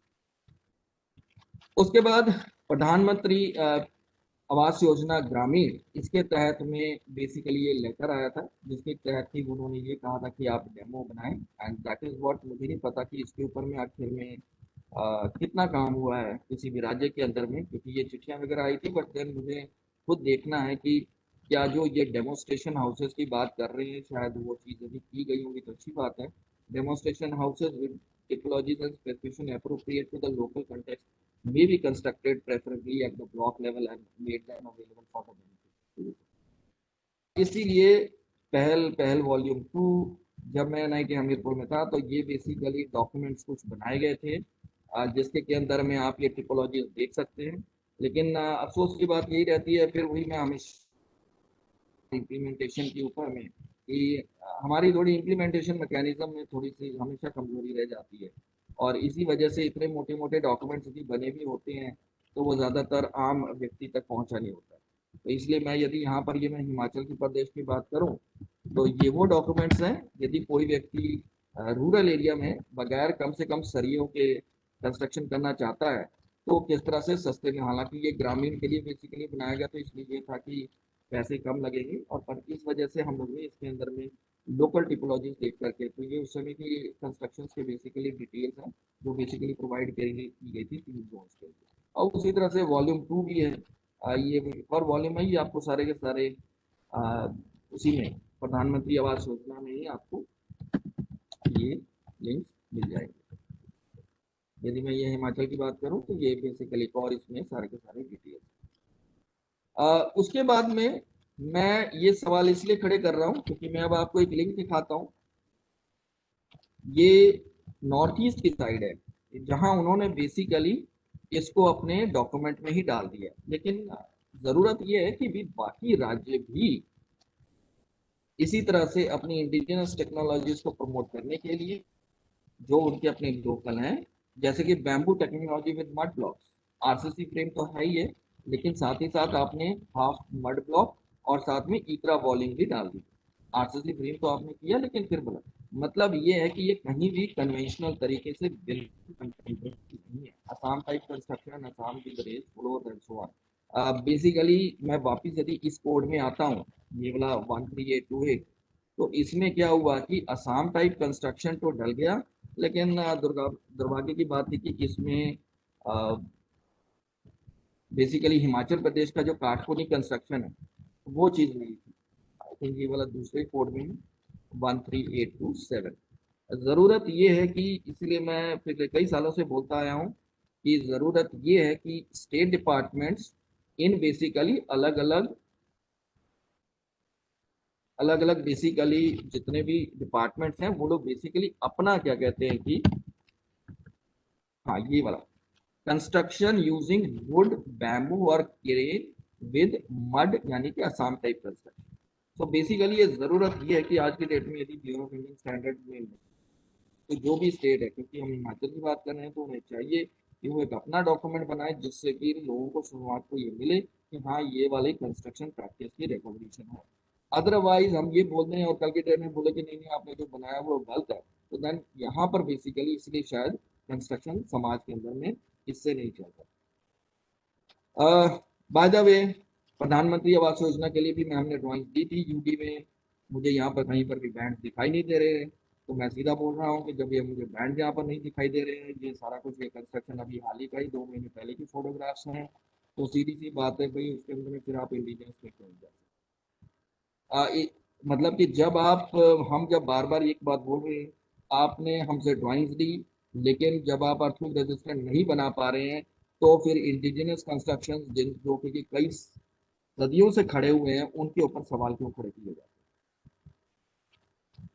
हैं। अभी हाल ही में 1 अक्टूबर 2020 तो महाराष्ट्र गवर्नमेंट की तरफ से या उनके पीडब्ल्यूडी ने एक बहुत ही रिवॉल्यूशनरी बेसिकली ये मैं स्टेप कहूँगा, ये उनका गवर्नमेंट ऑफ महाराष्ट्र का पब्लिक वर्क्स डिपार्टमेंट का शेड्यूल ऑफ रेट है 2020-21, 1 अक्टूबर 2020। मैं पेज नंबर 411 में आता हूं और इन्होंने पहली बार bamboo poles for main structure, beams, columns, bamboo poles for main structure like beams, columns, ये बेसिकली अब शेड्यूल ऑफ रेट में आ गया कि अब आप बांस इस्तेमाल कर सकते हैं। कई बार ऐसे फेसबुक में ऐसे कई सारी फोटोग्राफ देखने को मिलती थी जिसमें लगता था कि मजाक किया जा रहा है, बट देन अब गवर्नमेंट ने इसको अप्रूव कर दिया है। So relevant to the rural context, whether other states will follow, ये एक क्लियर मैसेज है बाकी राज्यों के लिए कि ये देखना है कि अब हिमाचल के अंदर में भी क्या यहाँ के पीडब्ल्यूडी काठपुनी की कंस्ट्रक्शंस को या बाकी कंस्ट्रक्शंस जो ऑलरेडी सदियों से चली आ रही है क्या वो उसको एक्सेप्ट करते हैं, क्योंकि वो शेड्यूल ऑफ रेट्स में नहीं। ये जरूर मैं मानता हूँ कि जहाँ पर भी वुड इंटेंसिव स्ट्रक्चर्स हैं उसका, चाहे मैं चंबा की बात करूँ, रोहडू की बात करूँ या किन्नौर की बात करूँ, और ये वो फोटोग्राफ्स हैं जो बेसिकली जब मुझे एचपीएसडे में कोई काम देता था कि भाई सर्वे करो तो मैं सबसे पहले उनके बिजली के पॉइंट जरूर, मेरे पास ऐसे कई फोटोग्राफ्स हैं लेकिन कितनी स्लाइड डालूं, तो सिर्फ 3 डाले हैं। आपको लकड़ी का पोस्ट दिखाई दे रहा है, लकड़ी का बीम दिखाई दे रहा है, उसके ऊपर में आपने क्या किया है कि अपना इलेक्ट्रिसिटी का बोर्ड लगा दिया, ठीक है। उसके बाद दूसरा आपको दिख रहा है जी यहाँ से तार यहाँ पर ये लकड़ी में जा रही है, और तीसरी आपको ये एक सरकारी विभाग है हिमाचल प्रदेश का, जहाँ की आपको ये तारें नजर आ रही है, और यहाँ पर बेसिकली आपको फायर एक्सटिंग्विशर नजर आ रहा है। कोई भी आम व्यक्ति जो कि सरकारी डिपार्टमेंट में जाता है, जब वो देखता है कि भाई मेरे को ऐसी जब तारें नजर आ रही है तो मैं अपने घर में भी रख सकता हूँ ऐसी तारें, सिर्फ फर्क ये कि वो ये नहीं जानता कि उसके घर लकड़ी के हैं और ये वाले कंक्रीट बीम के हैं। जब ये जल कहीं पर भी स्पार्क होगा तो ये वाला तो फिर भी थोड़ा सा घर मकान बच जाएगा, अदरवाइज मेरे मकानों की ऐसी हालत होने वाली है, वो ये नहीं समझ पा रहा। और इसलिए मैं यहाँ पर एक पॉइंट खड़ा करना चाहता हूँ कि can we have some monitoring mechanism by electricity department और द फायर डिपार्टमेंट। उन्हें बेसिकली कोई ना कोई मॉनिटरिंग मैकेनिज्म करना पड़ेगा कि अदरवाइज, वरना इस तरह के ना जाने कितने घरों में आपके पास इलेक्ट्रिकल के पॉइंट्स लगे हुए हैं जो कि बिल्कुल लकड़ियों के पास में है, स्पार्क होता है, हमारे पास में ISI मार्किंग की कोई स्पेसिफिकेशंस का कोई नहीं देखता और वो सीधा हम लगाते जा रहे हैं। So basically, can we have some monitoring mechanism or should the HPSG handle the consequences जो आप ऊपर के 3 फोटोग्राफ देख रहे हैं, या फिर वो अपना स्कोप इंक्रीज करे, increase the scope if it is beyond the scope of other department. मैं क्योंकि यहाँ पर वो कंसर्न था ही नहीं, अदरवाइज ये ISI का मार्क वगैरह होता है, पर क्योंकि बीच में अमीर अली सर ने ये बात कह दी थी कि भाई आप नॉन इंजीनियर कंस्ट्रक्शन की भी बात कर सकते हैं, तो मैं ये पॉइंट जो लोग इसके बारे में नहीं जानते उसके लिए मैं बता दूं। ब्यूरो ऑफ इंडियन स्टैंडर्ड ये साफ बोलता है कि यदि आपको कहीं पर भी ISI का मार्क ऐसा नजर आता है, वो ऐसा ही ISI का मार्क गलत है, और कृपया करके आप डिप्टी डायरेक्टर जनरल को शिकायत करें। और मैं यहाँ पर बेसिकली ये वो सरिया है जिसके ऊपर में बेसिकली यहाँ पर ISI का मार्क लगा हुआ है। मैं नाम नहीं दिखाना चाहता इसलिए मैंने फट से, अदरवाइज मैं बाकियों में तो हटा देता हूँ। आपको किसी भी ISI मार्क के केस में यदि ऊपर में कोड नंबर लिखा हो और नीचे में प्रोडक्ट लाइसेंस नंबर लिखा हो तो ही वो सही ISI का मार्क है, अदरवाइज वो गलत है। तो यही बात मैंने यहाँ पर भी बेसिकली खड़े करने की कोशिश की थी कि बेसिकली क्योंकि हमारे पास स्टैंडर्डाइजेशन की कमी है, तो स्टैंडर्डाइजेशन और certification as per requirement basically construction practice में जुड़े। यदि आप सिर्फ पानी की बोतल, यदि आपको सही समझ मायने में समझना है कि कहाँ पर होता है, तो सिर्फ और सिर्फ पानी की बोतल है जिसके के ऊपर में ये कोड नंबर लिखा होता है, जिसके आधार पे वो बेसिकली पानी साफ किया गया, और ये उसका कंपनी का प्रोडक्ट मैन्युफैक्चरिंग लाइसेंस नंबर है। हिमाचल प्रदेश में ऑलरेडी एक स्कीम है, scheme for creation of task force of youth volunteers for this. So can the task force be given the responsibility of sensitization with the facts, reporting, preventive measures to be taken and so on. यदि हमने disaster risk reduction में कदम काफी ना उठाए तो obviously ये वो सारे के सारे पोस्ट डिजास्टर के कंपोनेंट्स हैं जो कि हमें जरूरत पड़ती है, चाहे वाटर टेस्टिंग टेस्ट हो या फर्स्ट एड हो या फिर इस तरह के डिस्पोजेबल कप्स या water filters. Thank you very much. यदि कुछ सवाल, वैसे मैंने उसके अंदर में सवाल ये देखा था कि सवाल ये था उस समय कि कौन सा कंस्ट्रक्शन प्रैक्टिस बहुत बढ़िया है बेसिकली। मैं एक मिनट, सबसे पहला था कि हालांकि निकी जी से था कि ये जो निकी जी जो कंस्ट्रक्शन आपने हिमाचल के विभिन्न में बताई है, इनमें से भूकंप के हिसाब से कौन सी कंस्ट्रक्शन बहुत अच्छी है? धजी दीवारी, काट कुन्नी या ठाठरा स्टाइल? क्योंकि ये पद्धतियां अपने आप इवॉल्व हुई हैं सदियों से, इसका मतलब ये तीनों के तीनों अच्छी हैं। यदि मैं बात करूं, आप सवाल यदि ये करते हैं कि ये बनी कैसे, तो मैं सिर्फ इतना कहना चाहूंगा कि पुराने जमाने में कम्युनिकेशन कम था। आप यदि ठाठरा की बात करेंगे तो वो आपको बाकी जगह देखने को नहीं मिलेगा, वो सिर्फ चंबा भरमौर की साइड में है। काठपुर्नी आपको कुल्लू की साइड में मिलेगा, और धज्जी दीवारी का कॉन्सेप्ट जो है वो आपको जम्मू कश्मीर की तरफ मिलेगा। यदि आप उत्तराखंड में चले जाते हैं तो आपको उत्तराखंड में कोटी बनाल, जो कि काठपुर्नी का जैसा ही नाम है वो काठपुर्नी, लेकिन वहाँ कोटी बनाल नाम से चलता है। तो इसलिए जब आप अर्थक्वेक रेजिस्टेंट की बात करते हैं तो जो इन्होंने तीनों ट्रेडिशनल है वो तीनों अर्थक्वेक रेजिस्टेंट है, बशर्ते शर्त सिर्फ इतनी है आपका जो मिस्त्री है वो कंस्ट्रक्शन प्रैक्टिस उसने काम अच्छा किया हो। अदरवाइज मैं जितनी भी प्रेजेंटेशंस देता हूँ उसके अंदर में मैं सिर्फ और सिर्फ सवाल मिस्त्रियों के काम करने के ऊपर खड़े करता हूँ कि जो वो काम कर रहे हैं वो काम क्वेश्चनेबल है यदि वो अच्छे ढंग से नहीं किया गया। उदाहरण के तौर पे मैं आपको कुछ फोटोग्राफ्स दिखाता हूं, जैसे कि फर्ज कीजिए कि आप इस तरह का स्लैब कहीं पर देख रहे हैं, ये वाला स्लैब है। अब स्लैब के अंदर में सरिया डाला हुआ है, आम व्यक्ति को नहीं पता, मैंने यहाँ पर लिखा है नो नेगेटिव स्टील, यानी कि क्रैंक बांध करके वो सरिया बेंड किया जाता है। अब सवाल ये पैदा होता है कि ये ओनर को देखना है, जिस व्यक्ति ने अपने पॉकेट से पैसा लगा रहा है वो व्यक्ति यदि ध्यान नहीं देता, मिस्त्री ने तो 150 रुपया 175 रुपया पर स्क्वायर फुट करके अपना पैसा लेके निकल जाना है, लेकिन जो व्यक्ति अपना पैसा लगा रहा है यदि वो व्यक्ति ध्यान नहीं देता। अब आप ये एक सरकारी स्कूल देख रहे हैं, सरकारी स्कूल की छत 10 साल पहले डाली गई, फिर 5 साल बाद लीक करने लग गया, एक और बार छत डाल दी गई, फिर वो लीक करने लग गया। अब उन्होंने निर्णय लिया कि क्यों ना हम इसको तोड़ दें, पैसा खुद का खा नहीं, सरकारी पैसा है, अब आप इसको करते जाओ। सवाल खड़ा होता है, ये जो कुर्ता पजामा डाले हुए मिस्त्री है, इसको वो जानकारी नहीं है कि मुझे बनाना कैसे है। ये दुर्भाग्य की बात है। अभी एक और स्कीम हिमाचल में चल भी रही थी, देखते हैं कब तक किस ढंग से शुरू होता है। जैसे कि 20,000 मिस्त्री हैं, यदि उनके पास में अच्छी तकनीक ही नहीं है कि भी मुझे किस तरह से बनाना है, तो फिर ऑब्वियसली आपको फिर दिक्कत आएगी, आपके घर में छतों में लीकेज होगी, और उसके बाद वो मिस्त्री का खाली अपने फोन नंबर होगा नहीं 10 साल बाद, और आप दोबारा से छतों को तोड़ेंगे या उन्हीं सीलन के साथ में आप बेसिकली अपने घर में रहेंगे। Who will ensure checks and balance enforcement in the rural areas? We have massive small towns in with high faultages. Who will check? पहली बात तो ये है कि यहाँ पर स्टाफ की कमी है, जो कि मैं टीसीपी की देखता हूँ, इसीलिए HPSDM में 4 स्कीमें लॉन्च की गई थी। एक स्ट्रक्चरल सेफ्टी तो इम्पोर्टेंट, बिल्डिंग की अलग है, लेकिन मिस्त्रियों को ट्रेन करना। इसलिए मैं बार बार आपको यही बात बोलूंगा कि आप यदि कोई भी मिस्त्री को कंस्ट्रक्शन कोई करता है तो आपको ये पता होना चाहिए कि उसको कितनी जानकारी है कंस्ट्रक्शन करवाने के। विच डिपार्टमेंट, देखिए डिपार्टमेंट तो बेसिकली मुझे तो ये लगता है कि ये सवाल मुझे लगता है कि ये चीज़ मुझे लगता है HPSDM को देना चाहिए कि भी कौन सा डिपार्टमेंट करेगा, वरना अदरवाइज तो इसमें सीधा का सीधा आता है TCP, town and country planning.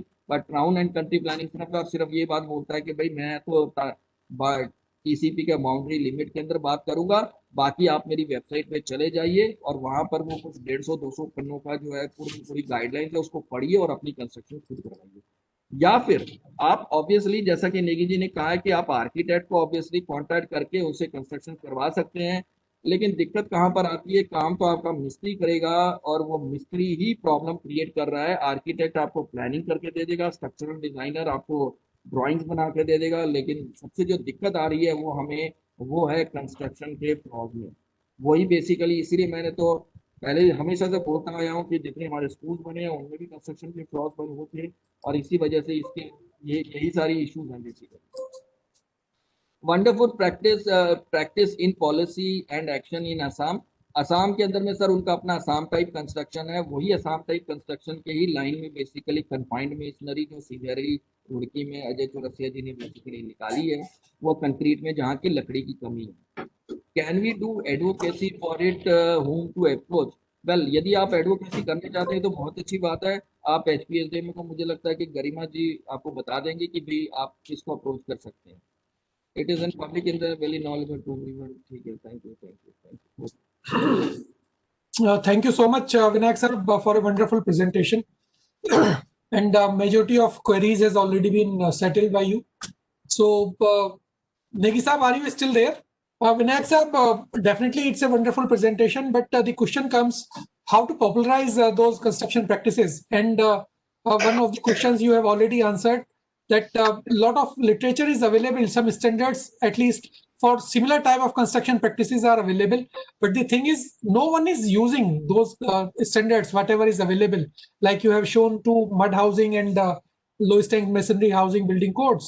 So nobody, and we have to break this cycle of going to masons, local masons. We have to go for those जो पुराने बढ़ी होते थे ना गांवों में, we have to use their skills, not these Bihari laborers and Bihari masons who just want to maximize their profit and just want to earn their salary. That's all. So we have to look for those. वो एक पूरा सबके गांवों में सबने देखा होगा, गांवों में वो बढ़ई एक होता था स्पेशलाइज्ड कारपेंटर जो सारे काम करता था, और वो मकान में भी वो उस तरह की असिस्ट करता था, या जो गांव में चिनाई करने वाले कारीगर होते थे, specialist. So we have to search for them, we have to develop their, enhance their skills, and उनको थोड़ा सा मॉडर्नाइज करने की जरूरत है with the latest development of these building codes and guidelines, whatever is available. And Vinayak साहब, आप बहुत अच्छे से आपने बोला HPSDMA has to play some role, and they have to come out some specific guidelines for state specific guidelines for rural housing. So let's propagate for that, and let's request HPSDMA to start working on that, constitute some team, and let's look into that. Hemant साहब, जब तक sir state government department details के साथ में books नहीं निकालेगी, समाज में उसकी एक्सेप्टेबिलिटी नहीं हो पाएगी. फॉर एग्जांपल मैं ही बनाना चाहता हूँ, पता चले कि सर कल कोई फरमान आ गया कि आपके जितने भी जो वैसे तो इरेगुलर कंस्ट्रक्शंस को रेगुलराइज किया जा रहा है, ठीक है, अच्छी बात है, पता नहीं, सॉरी, अच्छी बात तो नहीं है, बट अनफॉर्चुनेटली सर ये इतना ज्यादा, पिछली बार भी जब हमारी मीटिंग हुई थी और मैंने भी कहा था, अनफॉर्चुनेटली ये इतना ज्यादा चल गया कि अभी चढ़ी है कि हाँ ठीक है, भी कर दो तो करना है, समथिंग लाइक दिस, ऐसा ही हो रहा है. तो जब तक स्टेट गवर्नमेंट ओन नहीं करेगी, सर हमारे पास ये काटकुनी कंस्ट्रक्शन की जो ड्राइंग्स की मैं बात कर रहा हूँ, ये है क्या, कुछ प्राइवेट, मतलब कि ठीक है, एक्सेप्ट में आर्किटेक्ट जय ठक्कर जी आए, उनको एमटेक की थीसिस वगैरह करानी नहीं, उन्होंने बुक बना ली, वर्ल्ड हाउसिंग डॉट ने डाल दिया. द इशू इज कि टीसीपी ने सिर्फ और सिर्फ उसको अपने वहां लाइनों में रखा, कुछ फोटोग्राफ डाले हैं. मुझे स्टेट गवर्नमेंट का कहीं पर भी सर कोई कंस्ट्रक्शन डिटेल वाली कोई बुक नहीं है अवेलेबल. अच्छा, अब आप बात करेंगे कि ब्यूरो ऑफ इंडियन स्टैंडर्ड काम करे. भी ब्यूरो ऑफ इंडियन स्टैंडर्ड के पास में 30 राज्य हैं, वो हर राज्य के लिए काम नहीं कर सकता, हर राज्य को अपना. तो जम्मू कश्मीर को धज्जी दीवारी, कोटी बनाल उत्तराखंड, हिमाचल प्रदेश को काटकुनी खाटड़ा स्टाइल के ऊपर अपनी किताबें निकाल करके तभी वो पॉपुलराइज करना पड़ेगा, एक. और जो बात आपने कही कि जो इस तरह के मेसन्स या आर्किटेक्ट्स, सॉरी मेसन्स या आर्टिसंस जो हैं, उनकी बेसिकली मैपिंग होनी चाहिए कि आज की डेट में वो सिर्फ लोगों की जुबान में क्या, ठीक है, ये व्यक्ति यहाँ पर इस तरह से काम करता है, अदरवाइज उनकी. और मैंने आपको इलेक्ट्रिकल, मैंने ज्यादातर देखा है, जो सुना है कि हर जगह पे सिर्फ और सिर्फ शॉर्ट सर्किट की वजह से ही बेसिकली आग लगती है ज्यादातर. सो सवाल ये पैदा होता है कि इलेक्ट्रिकल डिपार्टमेंट क्यों नहीं ये कर सकता, वो उसको अपना बेसिकली, मुझे नहीं पता CSR एक्टिविटी या कहाँ से, उन्हें बेसिकली सेंसिटाइजेशन प्रोग्राम्स करने पड़ेंगे ताकि कि लोग अपना जो भी, क्योंकि देखिए पुराने जमाने में आपके पास लकड़ी के घर होते थे, यदि कोई आग भी लगेगी तो सिर्फ खाने के चूल्हे से लगेगा, पहले कोई बिजली वगैरह के यंत्र नहीं. और आज की डेट में सर इसीलिए मैं, हम बाजार में जाकर के देखते हैं कि सर जो मेरा स्विच लगा है या जो मैं तारे खरीद रहा हूँ, एक स्टैंडर्ड्स के हैं, जो बाजार से मिला, जो मिस्त्री लेकर के आ गया, इलेक्ट्रिशियन हमने लगा दिया, और बाद में 5-10 सालों बाद बस कभी ना कहीं शॉर्ट सर्किट हो गया और हमारा पूरा घर जल गया. तो दो थिंग. हालांकि एक पॉइंट मैंने और भी काफी मैंने कोशिश करी थी, पता नहीं वो खैर थोड़ा सा खर्चीला होगा, फायर प्रूफ पेंट्स. अनफॉर्चुनेटली जितनी भी हम लकड़ी के घर बना रहे हैं, किसी में कोई भी फायर प्रूफ पेंट ही लगाने को तैयार नहीं, तो उसका अल्टीमेटली पूरा का पूरा घर जो 15-20 लाख का है, वो सारा का सारा रिस्क पे. तो ये चीज थोड़े बहुत मुझे लगता है कि स्टेट डिजास्टर मैनेजमेंट को अब शायद, और अनलेस एंड अनटिल PWD जब तक कि अपने शेड्यूल ऑफ रेट्स में इन सब चीजों के बारे में बात करनी शुरू नहीं करेगी, जैसा कि ऑलरेडी महाराष्ट्र गवर्नमेंट ने एक बहुत ही रेवोल्यूशनरी स्टेप है सर, डेफिनेटली बांस को इंक्लूड करना एक बहुत बड़ा रेवोल्यूशनरी स्टेप है. सो अब कम से कम रूरल एरियाज में कम से कम सरियों की जगह पे बांस आने शुरू हो जाएंगे, एंड आई थिंक हम लोग हो सकता है 2-3 सालों में अच्छे अलग अलग कंस्ट्रक्शन देखें बांस के द्वारा, जो कि इस समय डॉक्यूमेंटेड नहीं थे. हाँ सर, आपने कई चीजें बताई, जिसमें सबसे पहले तो मैं लोकल आर्टिजन से बात के बारे में बताऊंगा. उसको पॉपुलराइज ही नहीं करना है, उनको मैप ही नहीं करना है, बट उस प्रोफेशन को भी थोड़ा सा लुक्रेटिव बनाना है. What happened is over a period of time, वो सब जो नेगी साहब शुरू में बोल रहे थे, वो माइग्रेट करके दिल्ली आ गए, और दिल्ली आके वो दूसरे ट्रेड में काम करने लगे, और उनका जो ओरिजिनल ट्रेड था उसको भूल गए. When we are not investing in the next generation, then definitely we are at loss. और ये हर घर की कहानी है सर, ये आपके यहाँ की कहानी नहीं है. आप जम्मू कश्मीर में बात करो, वहां पे भी यही है. वो specific artisans are not available. So एक तो उनकी मैपिंग होनी चाहिए, उनका स्किल एनहेंसमेंट होना चाहिए, और उस प्रोफेशन को थोड़ा सा हमें लुक्रेटिव बनाने की जरूरत है। और वो तब होगा जब इसकी ओनरशिप स्टेट गवर्नमेंट लेगी। Few of the departments like rural development, like tourism की आपने बात की, टूरिज्म की नेगी साहब ने बात की। एटलीस्ट इतना पोटेंशियल है सर, टूरिज्म पे बेस्ड है इकोनॉमी आपकी स्टेट की, हिमाचल प्रदेश की। So we have to develop those demonstration huts और हाउसेस, जो भी है जो सरकार में बने, उसको ट्रेडिशनल नॉलेज में को ट्रेडिशनल हाउस बना के दिखाइए ना, सो दैट जो लोकल सराउंडिंग एरियाज हैं they feel confident and they shall try to replicate those things at their own level. So this is one. Number two is ये जैसे आपने role of Department of Rural Development in regulating rural housing, this is a crux. Until we enforce, we rope into that, rural housing is the worst case scenario at from earthquake's point of view, and lot of potential is there, but we are not able to tap that, and rural housing सबसे ज्यादा नुकसान भी वहीं पे होता है sir. earthquake after earthquake we are seeing that rural housing is the worst affected. So we have to break this cycle of damages in rural areas. You have shown that Uttar Pradesh thing. So this is sir, मैंने बताया ना, घर घर की कहानी यही है। So जहां की भी आप देखेंगे कोई नहीं फॉलो कर रहा है, basic thumb rules are not being followed. So government ownership has to come. Yes. As far as rural, आपने टूरिज्म की बात कही, मैंने काफी कोशिश किया था। आप यदि लाहौल स्पीति की तरफ में चले जाओ, आपको कई ऐसे स्ट्रक्चर काटकुन्नी के मिलेंगे जो इस समय अबैंडेंड है, जिनको कि छोड़ दिया गया है, उनकी कोई परवाह नहीं कर रहा। आप यदि राजस्थान की बात करते हो तो राजस्थान में सर किलों को ऑलरेडी टूरिज्म डिपार्टमेंट ने टेक ओवर करके बिल्कुल ब्यूटीफाई करके वहां पर ना जाने कितने हजारों का कमरा मिलता है। सो वो चीज जरूरत है कि स्टेट डिपार्टमेंट ने जिस तरह से पीडब्ल्यूडी ने एक बार अपने सारे के सारे रेस्ट हाउसेस को बेसिकली खोल दिया था आम टूरिस्ट के लिए, आज की डेट में जरूरत है कि टूरिज्म डिपार्टमेंट भी ऐसे अबैंडेंड, वो उन्हें जरूरत नहीं कि वो खुद लें, उन्हें चाहिए कि आज की डेट में एक व्यक्ति बेरोजगार है, एंटरप्रेन्योरशिप। सर मैं इस समय एंटरप्रेन्योरशिप डेवलपमेंट डिपार्टमेंट में हूँ और मैं इसको एज एन एंटरप्रेन्योरशिप देखता हूँ कि आपके पास बेसिकली गवर्नमेंट के पास है, वो बेसिकली एंटरप्रेन्योरशिप स्टूडेंट्स के साथ टाई अप करें जो है अनएम्प्लॉयड यूथ है, और उसको बोलें कि यार तुम अब टूरिज्म को प्रमोट करो, मैं तुम्हें ये वाली काटकोनी वाली ये कंसेप्ट को ब्यूटीफाई करो और अपना कमाओ और हमारे को भी पैसा दो, समथिंग लाइक दिस। सो इस and in that case again rural development department को भी रोल प्ले करना है, बिकॉज ये सारा का सारा रूरल एरिया में ही आता है, because rural development means they will have to participate in all these particular aspect. और जहां तक सर टूरिज्म की बात है, तो अभी हाल ही में जो इंटीग्रेटेड क्लस्टर एक्शन प्लान मैंने बना करके दिया है हिमाचल प्रदेश को, उसमें एक मुरंग क्लस्टर है किन्नौर के अंदर में, वहां के लिए बेसिकली मेन था ही यही rural develop tourism basically. That is the direction which needs to be looked. Definitely, but there is a lot of scope in improving the construction practices by these demonstration and by the ownership of the government. And if they own it, then definitely it's not only helping the, वो रोजगार की समस्या को ही solve नहीं करेगा उससे। मैं बता रहा हूँ ना, मैं दिल्ली में जाके मैं उसमें नहीं रहना चाहता सर, कंक्रीट के मकान में। yes.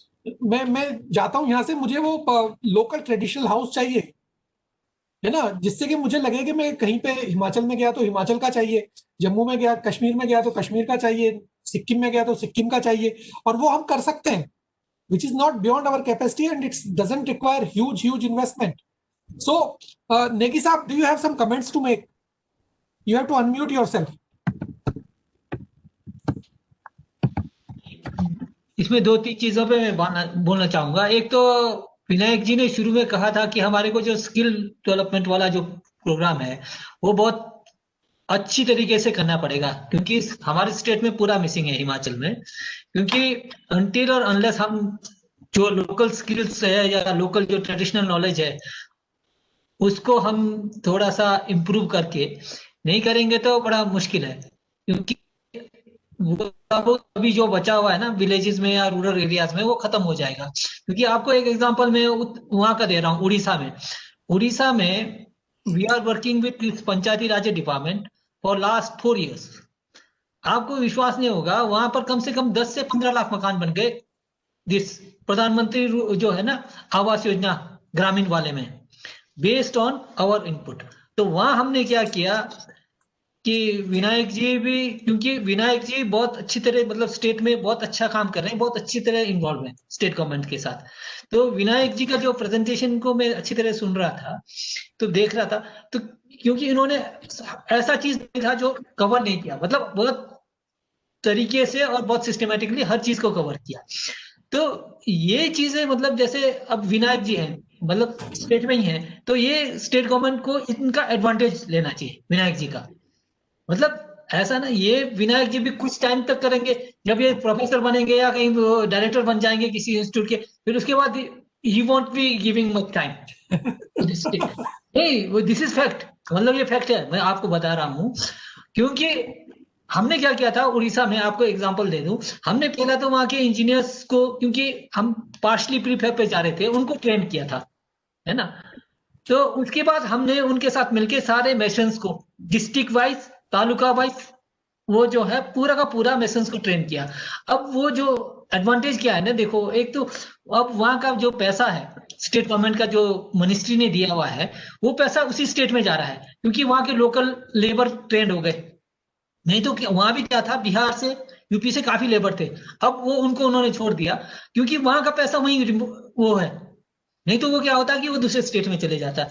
तो ये जो चीजें विनायक जी ने कहा ना कि स्किल डेवलपमेंट अगर हमारा बहुत की इशू है, अगर हमने इसको कर दिया ना, तो हमारा मैक्सिमम काम हो जाएगा जी स्टेट के लिए। विनायक सर, या सिर्फ एक पॉइंट और भी बोलना चाहूंगा कि एक आम व्यक्ति को ना ओनर के अंदर में जिज्ञासा होनी बहुत जरूरी है। एक छोटा सा एग्जांपल देता हूँ। हिमाचल के अंदर में इतनी सारी कंस्ट्रक्शन हुई है सर, अभी जैसे ओपन डिफिकेशन है, टॉयलेट्स वगैरह बने, लेकिन कोई भी एनआईटी हमीरपुर में मुझ तक नहीं पहुंचा कि सर सेप्टिक टैंक बनाना कैसा चाहिए। और जो भी जितने भी ये बेसिकली ग्राउंड वाटर के एक्सपर्ट्स हैं, उनका कुछ कहना शुरू हो गए हैं कि भाई कहीं ऐसा ना हो कि आगे 10-15 साल में हमारा ग्राउंड वाटर भी पोल्यूट हो जाए। जो व्यक्ति मेरे पास आया, वो व्यक्ति एक क्वालिटी सुपरवाइजर था बॉम्बे में, और बोला कि सर मैं इतना जानता था कि कोई ना कोई व्यक्ति तो जरूर हो, तो इसलिए मैं जो भी पार्टिसिपेंट्स उनको यही कहूंगा कि भी आप अपने में जिज्ञासा जरूर रखिए कि कहीं ना कोई बताने वाला तो जरूर होगा। यदि आप पूछने नहीं जाएंगे तो आप तक शायद ही कोई पहुंचेगा, आपको ढूंढना पड़ेगा कि किससे मुझे नहीं पूछना भी। नहीं विनायक साहब, एक दूसरा इशू ये भी है, I don't know how many participants are requiring that set of skills and knowledge and attitude for developing their own houses. But the thing is, आपको जो है ना अर्थक्वेक सेफ्टी को अपना कंसर्न बनाना पड़ेगा। It's my concern, it should not be Vinayak साहब और नेगी साहब और एचपीएसडीएम इज कंसर्न और दिल्ली गवर्नमेंट और government of India is concern. No, जब तक मैं अपनी सेफ्टी, अपने मकान की सेफ्टी, क्योंकि जो एग्जाम्पल दिया ना विनायक साहब ने शुरू में, आप एक पेन खरीदते हो, आप कपड़ा खरीदने जाते हो, आप सब्जी खरीदने जाते हो, उससे भी चिक चिक करके साला सब्जी को भी 10 बार उसको पलट के देखते हो, एक छोटे से आलू को, और उसको बदल देते हो अगर आलू का में कुछ थोड़ा सा भी डिफेक्ट होता है, खुरपी लगी होती है। तो आप लोग 10 लाख 20 लाख का इन्वेस्ट करते हैं और उसको हम उसके भरोसे पे छोड़ देते हैं मैसन को, जो भी कहीं दूसरे स्टेट से आया है और जिसको बहुत ज्यादा नॉलेज नहीं है, जो बहुत ज्यादा मुझे लगता है इंटरेस्टेड भी नहीं है आपको सेफ्टी देने में। सो safety should be my concern when I am investing my lifetime saving. So जब तक हम इस एटीट्यूड को चेंज नहीं करेंगे अपने अंदर, तब तक सेफ्टी का कॉन्सेप्ट नहीं आएगा। और सेफ्टी का कॉन्सेप्ट इंडिजियस नॉलेज में नहीं है, जनरल वे में भी as well. Earthquake safety is not, अब तो अचीव हो गया है। आप देखो ना एग्जाम्पल इंटरनेशनल लेवल पे, या दिल्ली में या बड़े शहरों में भी मिल जाते हैं। अर्थक्वेक टेक्निक अभी बहुत ज्यादा डिस्टेंट ड्रीम नहीं रहा है, knowledge is available, we are able to implement that. The only thing is I need to invest my own money into for my own benefit, which shall last 30, 40, 50, 60 years minimum. So उसको इस तरह से wisely invest करना है। उसमें क्या है, एक सेट ऑफ इंजीनियर्स चाहिए। अगर हम शहरों में बना रहे हैं, गांव में जा रहे हैं, तो look for those artisans who are trained in that. And इन मकानों की जो इंडिजिनस नॉलेज से बने हुए मकान है ना, इनकी लाइफ बहुत ज्यादा है। They are going to sustain earthquake for longer period. मैंने बताया ना उसका कोटी बनाल वाला जो उत्तराखंड वाला है, 700 साल से कार्बन डेटिंग किया हुआ है उसका, 700 750 साल निकल के आती है कार्बन डेटिंग से। और 700 साल में कितने अर्थक्वेक उन्होंने सस्टेन किए होंगे। और वही जैसे विनायक साहब ने बताया, वो अबेंडेंट पड़े हुए, कोई जाने को तैयार नहीं है। सो उसको एटलीस्ट टूरिज्म में यूज शुरुआत कर सकते हैं, let's experiment in that as well. किसी ने सर सवाल किया कि क्या underground dustbin in smart city like Dharamshala are they safe? देखिए, मैंने सेप्टिक टैंक की बात इसलिए कही थी क्योंकि उसके अंदर में सेप्टिक टैंक में पानी है और गंदगी है ना। होता क्या कि पानी जो है वो नीचे सीप कर रहा है। जो आपका ये धर्मशाला के जितने भी डस्टबिन बने हैं ये सारे ढके हुए हैं और हम ये लेके चलते हैं कि ये बेसिकली लगभग ड्राई है। तो एज सच इनका पोल्यूशन एज सच पानी की ऐसा कुछ नहीं है। ये सिर्फ वहां पर इशू उठेगा जहां पर बेसिकली गंदगी के साथ में पानी होगा और this fall into place according to your experience. देखिए, मैं बहुत ही प्रैक्टिकल व्यक्ति हूँ। ये टेंजिबल और इनटेंजिबल बड़ी एब्स्ट्रैक्ट से शब्द है, तो फिर बड़ा क्रिस्टल क्लियर वे में यदि आप सवाल करेंगे कि आप मुझे ये बोले कि भाई मुझे अपना घर कंक्रीट का बनाना है या कन्फाइंड मेसनरी का बनाना है या ईंट पत्थर, कुछ भी ऐसे सवाल करें तो ठीक है। ये थोड़ा टेंजिबल और इनटेंजिबल जरा सा वेग सा शब्द हो जाता है, उसको थोड़ा सा रिफाइन करने तो शायद ज्यादा आसान होगा। क्या नहीं। अच्छा, मुझे सिर्फ एक maybe the last question, not question, it's a comment. You were mentioning about that NDMA study which you were part of for traditional housing or what you did. ये उसके बारे में थोड़ा सा बताएं। यस, ये 2011 में सर 5 IITs ने उस समय किया था और ये एनडीएमए की वेबसाइट पे भी है जिसमें कि IIT रुड़की को नॉर्थ बॉम्बे, गुवाहाटी और इस तरह से अलग अलग IITs ने बेसिकली किया था। तो हम लोगों ने बेसिकली जितनी भी टिपोलॉजीज थी सर उनको डॉक्यूमेंट करना था उसके अंदर में, और उसके बाद जस्ट एक रिपोर्ट उस समय सबमिट हुई 2011 में। तो I think it's based on the typology of construction practices. Yes, simply था कि आप कंस्ट्रक्शन प्रैक्टिसेस को डॉक्यूमेंट करो। Okay, there was nothing else कि इसको ऊपर में कोई रिसर्च स्टडी करना, ऐसा कुछ नहीं था। इसलिए जब हिमाचल की बात आई तो at that particular time doctor Yogendra Singh was the faculty there from IIT Roorkee who was handling. So उन्होंने फिर, क्योंकि मैं हिमाचल में था तो सिर्फ इसलिए मैंने फिर उसको, it was at that particular time that I very frankly I got you know the knowledge of this kathkuni thathara और इस तरह की। अदरवाइज वेरी फ्रैंकली ये बीटेक के सिविल के करिकुलम में ही नहीं है। अनफॉर्चुनेट बात ये भी है। नहीं सर, ये definitely this is a big issue we need to discuss at national level as well. जब तक हम लोकल कंस्ट्रक्शन प्रैक्टिसेस को अपने बीटेक कोर्सेज में नहीं लाएंगे या डिप्लोमा लेवल पे नहीं लाएंगे, जो मेन वर्कफोर्स है फॉर कंस्ट्रक्शन ऑफ मासेस, उनको जब तक ये उन लोगों की समझ में कॉन्सेप्ट्स नहीं आएंगे diploma level as well as the undergraduate level, we are not going to solve this issue. The only point I would say, I think NIDM को भी थोड़ा सा state departments, disaster management authorities से भी थोड़ा बाहर निकल करके, जो मैंने टूरिज्म, कल्चर और फॉरेस्ट और ये सारे जितने भी, क्योंकि यही वो डिपार्टमेंट्स हैं जो कि चीजों को आगे प्रमोट भी करेंगे, तो आपको मुझे लगता है कि उनको भी थोड़ा सेंसिटाइजेशन के लिए नहीं जरूर कर देंगे सर। अभी हम इसको, मैंने ये सीरीज शुरू किया है, this is first in the series. Let me cover all these states with that traditional knowledge for earthquake safety. I am going to cover almost all states, so please, and I don't know, I will discuss with you in private, and let's finalize few more webinars on this, and then finally we will invite all those states and let's see that how we are approaching this problem. So this is in brief, and one query is for me, where those places in Uttarakhand, it's Chamoli district. Go to Chamoli district and you will find lot of those big houses, 4-story, 5-story, and those Karni and all those things. So Koti Banal, and so it's you need not to search. There are still under 1,000 houses are available of those types, and those are widespread. And you ask in Chamoli district, you can locate that very easily. This question was from Narendra Paul Saab. So lot of knowledge is there. We just need to develop this interest among ourselves so that we can safeguard ourselves, whatever knowledge our ancestors has given to us, and we have not only to maintain it, we have to transfer to the next generations as well. This is our responsibility, I feel. So but this is in this effort we are able to organize this first webinar of this series, and we are going to organize similar webinars for wherever this knowledge is available. I will be in touch with you, Vinayak Saab and Negi Saab, for further discussion and conceptualization of more webinars. And towards the end, we will organize a big, maybe one-day workshop when we can invite all those stakeholders that, as you mentioned, Vinayak Saab. So this is in brief. And if no more comments and queries Vinayak Saab, shall we call it a day for today? Yeah, the only I want to add up the point, क्योंकि आपने चमोली कहा तो मैं बाकी participant को भी बता दूं कि अर्थक्वेक रेजिस्टेंट टेक्नोलॉजीज वही डेवलप हुई हैं जहां अर्थक्वेक आए हैं। तो Exactly. चमोली में पहले अर्थक्वेक आए, इसलिए आपको वहां पर मिलेगा, सीधी बात। आपको बॉम्बे में अर्थक्वेक टेक्नोलॉजी, तो इसलिए आपको कभी भी देखना हो ना अर्थक्वेक टेक्नोलॉजी, तो सिर्फ ये देखिए कि अर्थक्वेक कहाँ पर आया, आपको वहीं पर पुराने जमानों के कंस्ट्रक्शंस मिल जाएंगे। Yes.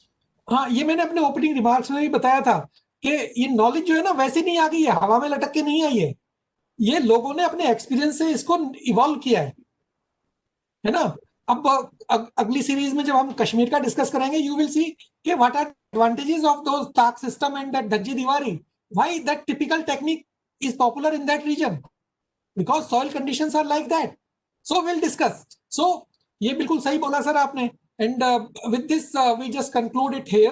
And I take this opportunity to thank the HPSDMA team for helping us in organizing this. So big thanks to Rana Saab was there when we conceptualized this. In between, Rana Saab was transferred to Chamba as DC there. So Rana Saab, thank you so much. I don't know whether you are able to join it or not. We could not notice your joining here. So in absentia, thank you to you so much. Then Garima ma'am, thank you so much for nicely cooperating and wonderfully organizing this. Both these speakers, Hemant sir and Negi sir, wonderfully organized. You have seen already a lot of appreciation for you in the chat box. So thank you so much. Last but not the least, I'm really grateful to our executive director sir for allowing us to organize this very interesting webinar where a lot of appreciation is there. And I feel, as I told earlier, that this is one of our responsibilities to transfer whatever knowledge is transferred to us by our ancestors, and we have to transfer it to the next generations as well. So Vinayak Saab, I'm having some other thoughts in my mind. I will definitely discuss with you, and let's take this step slightly further. So thank you so much, ED Saab, for allowing us to all these things. Thank you, Yogita, for hosting this, and the entire team of NIDM and HPSDMA, and your office as well, Vinayak Saab, and the office of Negi Saab as well, for facilitating this webinar, and all the participants for patient hearing and nicely participating it. A number of queries came from your side. So thank you all. And with this, we just conclude it here. Thank you so much.